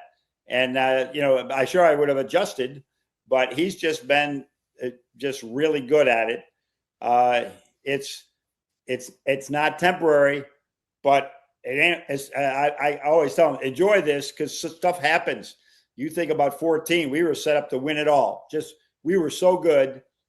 And then Mitch McGarry, our starting center, is out for the year in December, and we lose the lead 8.5 court shot. And what happened? Well, we lost a first round draft choice to injury. They've been very fortunate with that, and he's coached them accordingly. I also, when I look at a player like Yaxel Lendenborg, and I do studio hosting for Compass Media Networks, do about 10 or 15 college basketball games a year. And, all throughout the year, we do big storylines, and we're talking about Darren Peterson. We're talking about Boozer and Debanza. And I knew how good Yaxel was, but it seems, and this could be beneficial as a coach, when your best player gets disrespected a little bit nationally and isn't thrown in that breath, it probably creates a little extra fire in his tummy, and that kind of, runs through the entirety of your program. It's funny you just said that because I just said it to several 3 or 4 NBA guys that I know really well said, you know what, Lendenborg, right? Nobody's going to draft him 1, 2, 3, or 4. You're going to take an 18, 19-year-old kid. I get that. But that kid, when he gets to be 22 or 23, like Lendenborg is, you're going to have to wait 4 years for that. Yeah, Lendenborg's ready to walk on and start on an NBA team right now. He has every skill level that you want to have, including being a great teammate, most importantly, and the maturity to really help an NBA team. So, but the other guys will get some of the buzz. I expect him, Mara, Johnson, all to move up on the board because they have experience. Hey, Duncan Robinson was 24 when he graduated from Michigan. He is now entering it'll be his 10th year in the NBA. He had 4 threes last night. How's that worked? He was 24 and didn't get drafted. It's been 9 years, and he's still playing lights out. We over exaggerate their age and say, well, they're 18, 19. The AD and the GM will both be fired sometimes by the time this guy matures. Now, there's some Wembies that come along every now and then. Sure. But for every Wemby, there's 4 or 5 guys that take much longer to become really good players. Lenenberg's ready now. And I remember, what was it, the game 2 or 3 games ago? I was in the round of 32 when he went coast to coast and then threw that dunk down. Yeah. It's like Wayne Gretzky on the basketball court, where Wayne used to take the puck from one end and then put it in the net the other end. It's amazing how he could just go the entire way on the court. Well, let's talk about that, because that's where Arizona, their strength could be their weakness on Saturday. They go to the offensive boards like crazy. They better get it against Michigan, because if they're crashing the boards and they don't get it, it is impossible. I'm just saying, there's not a lot of things possible. But if you're crashing 2 or 3 guys against Michigan and you think you're going to stop the fast break, it's impossible to stop it. You're going to be outnumbered, and they're going to get baskets. If you get them in a half-court set, maybe you can find ways to defend them. But in the full court, there is no defending them. So, and why? Because both Johnson and Mara can outlet, and then all the guards. First of all, they know there's a whole bunch of guys not trying to be the point guard, and they give it to Cadeau. But when Lenenberg gets it, he's going to get a shot or get somebody else a really good shot. Do you have any interest getting back into college? I'm not saying a coach, this stuff could be a nightmare now, but is there any interest in having some role in the college game still for you? The college or the pro game. I mean, Zach, I coached 1,300 games. 1,300 as a head coach. So it's like I got a lot of experience, and there may be opportunities there's been before to advise and do whatever. I do a lot of talking right now on leadership all around the country. It's almost like I'd like to coach the coaches, whether it's in the NBA or in college, just coach the coaches. And you know what it is, Zach? It's mostly all the mistakes I made. Your body language doesn't talk, it screams. Your tone of voice somebody won't even listen to you if your tone of voice is wrong. There's a couple coaches out there, I would say, what are you doing? Your teams look over at you and you look like a raving maniac. Do you want them to play like that? So I think that's where I could add value, but my direct coaching days are over. I missed the practice. March is a very hard time for me. It's hard for me to even watch games because of the memories. It's like watching home movies of your children back, and you say, man, I wish if I wrote a book someday, Zach, it would say, it was a hell of a run. I'm sorry I missed it, because I was never present. I was just never tough. present. And so now I look at it and said, why wasn't I more present? And I get, it's hard when you get to March, because there was a time there we were pretty good in March. The other thing, too, when you go through this, you talk about the demeanor of coaches. I'm a huge fan of Dan Hurley, and I love that he's a maniac on the sidelines. But I could only imagine on that Trey Burke foul play, if he was the coach in the sidelines and not you, what it may have looked like. Well, it's just me personally. I would get one technical a year, maybe. And I was a guy that could not coach the game and argue with the officials. There are several coaches that every call made against them is a bad call. Every call. It can't be that way. I could not be that guy, because while I'm arguing, I have to think about the next play. I was always, what's next? What's next? What's next? If I'm arguing with the official, it's 2 plays later and I missed it. That was just me. But I don't think it's a great message. I don't think it's a great message to be, on the sidelines and be, out of control at times. I don't think it's a great message to send, or press conferences before games, everything. If the chemistry professor was acting like that, what would people do? Right. So I think there's a certain decorum to coaches that I prefer, but what do I know? I'm sitting home right now. What do I know? talking to John Beilein. Go back to some of the positive March moments for you. And, it kind of goes in line with the craziness of that ending of Duke and UConn. Trey Burke, his shot that got you guys into overtime against Kansas. Jordan Poole, that game winner up against Houston. Relive those for me, because sometimes you see a coach go nuts. Other times you see like a Jay Wright after his Jenkins hit the shot where he just puts his hands up and basically, can't even believe it. Yeah, I mean, there's just joy. I just felt joy. Unfortunately, it only lasted about 10 minutes, and I was thinking about the next game. But it was the Burke shot was really something, because we were down 13 with about 8 to go, and I think we were down 8 with about 3 to go. And it just came out of nowhere, and then they got to miss foul shots. Good shooters got to make foul shots to put us down 3. So, and then when he rose up there, that was a tough shot to take at that time. He's going away from the basket to his left, and he's going, he's at 30 feet, where we might have a few more seconds, but I trusted Trey down the stretch every time. Jordan Poole was like, here's this freshman we put in to shoot. And, they got a guy at the line up 2, a great foul shooter with 2 shots, and he misses them both with 2.2. So still, you're probably not winning this game. And then all of a sudden this kid throws it in, and next thing you know, we're running around the court. What would I do? I'd go shake the other coach's hand. I just felt there was a decorum about the coach where you're joyful, you're happy, but let's win with class, lose with class, do things the right way. How do you think this weekend plays on out? Who do you think should be playing the championship game on Monday night? That is tough, because I have some Big Ten prejudice here. But I always go to, at this time, who's got the most experience at winning. And that would fall to Michigan and Connecticut. Illinois is so talented.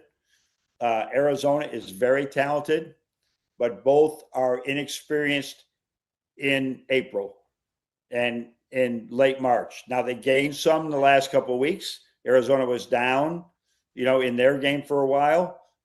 Connecticut certainly was down and out. Connecticut was down and out, but I think Arizona was down, and then Illinois was never down. At halftime they were down.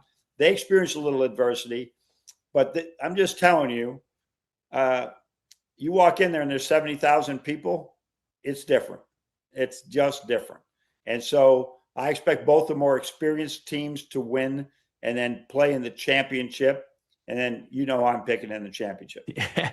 How tough is that adjustment when you go to one of those big football arenas? Because, I was there last year for the Final Four, and I'm like, man, even when you have good seats, you're still so far away for the players. It's got to feel as if you're just lost at sea, right? Yeah, well, you get a couple shoot arounds, and then you're there like an hour before the game, so you do get used to it. My story would be the first time in Atlanta, I would not look up at the stands. I did not want to think this is different than any other game. So then in 14, when we almost get there, and then 17, we almost get there. And then I said, if we get to go again, I'm looking up. So in 18, when we went, I tried to take it all in and told the players to do it too. But it is the depth and everything like that. It can be spooky to some players. One of the issues that coaches have to watch for, you are up and your assistants many times are more of a distance away from you, and where they're usually saying, hey, so-and-so's got 2 fouls. You don't hear as well because they're not right here next to you. That's an adjustment that we had to make. That I thought the first time I missed a couple things. The second thing I said, you guys got to scream at me. I can't hear you from where I'm sitting up, especially in this cavernous arena. 2 more and then I'll let you run. I'll never fault a coach for going to the NBA. Like Dan Hurley a few years ago, I said it would be great if he stayed in college, but if he takes a Laker job, so be it. Since you did go through that, how difficult was that to leave Michigan to go to the pros? Well, it was extremely difficult because it was Michigan and we were having so much success. It was a different day where we were trying to develop, a consistent program what I was more used to is, guys that were 3-4-star guys, and they were, they stay 3 years or whatever, and we were winning and winning. And then all of a sudden it got to be, how are we going to develop a program when in 19, when we get beat in the Sweet 16, we have 3 underclassmen that are leaving. And I know they could be second round. They're told to be, everybody's telling us they're second round guys, but they were getting paid $500,000 to go second round. I get it. But it was like back in the day, they didn't used to guarantee the second round. So kids would usually come back. Now it was like the floodgates were going, too many people were leaving. So for me, it's 1,300 games, Zach. I was just working too hard. I'd had some health issues, open heart surgery, carotid artery surgery, gout. I had all kinds of stuff. I said, all right, I'm gonna coach for a couple more years and I'm gonna be dead. So then the NBA presented a better option for me. Summers off, no recruiting. I thought it would be better. It wasn't. It was just I was getting to the point where practice and everything were great, but coaching was becoming very hard, especially to lose. And who knows how these job searches play out now? Like my guess is either Billy Donovan or Tommy Lloyd is going to be the next coach at UNC. And I wonder if it's up to Billy, what is he going to decide to do? Do you stay where the Bulls where they're not really moving forward, or do you go to a historic program where you haven't coached in college basketball since 2015, where he won the 2 championships at Florida, like a UNC? I'm curious what he'll decide if the ball is in his court on this one. Whatever Billy does, he's going to be. If he walks away from the Bulls just to retire, he's going to be successful in what he do. He knows basketball, but he knows people. He's a great personality. He's going to do great. If any of these things happen with him and any other colleges, he's going to win there too. I mean, just a fantastic human being, and he's one of the few people that can do it. It's going back right now, he'll be able to manage that really well because at Florida, he really did a great job of recruiting the right guys, and there's no question you can do that at North Carolina. I'm sure when you were at Michigan, other programs came calling. How do you just kind of handle that? Because, Tommy Lloyd's at the Final Four, and that's a huge story right now. Yeah. It came more at West Virginia. At Michigan, people looked at what was happening and said, "What?" I think when I left West Virginia, they said, "Why would you leave West Virginia to go to Michigan? That's such a bad program." Once we got it rolling, it would he's never leaving Michigan. The only way he's going to go is go to the pros. And like I said, it wasn't about with me. It wasn't about I've always dreamed of coaching the pros. I didn't, but I needed a change at that time in my coaching because of just getting worn down from the consistent recruiting all year long, 52 weeks, 7 days a week. It was started wearing me down. I was 67 years old, and it was like, okay, I've done my thing. It's been great. I'm walking away from college basketball. Coach, thoroughly enjoyed the conversation. Enjoy the weekend. Thanks so much for jumping on board and giving us some insight. Okay, Zach. Thank you.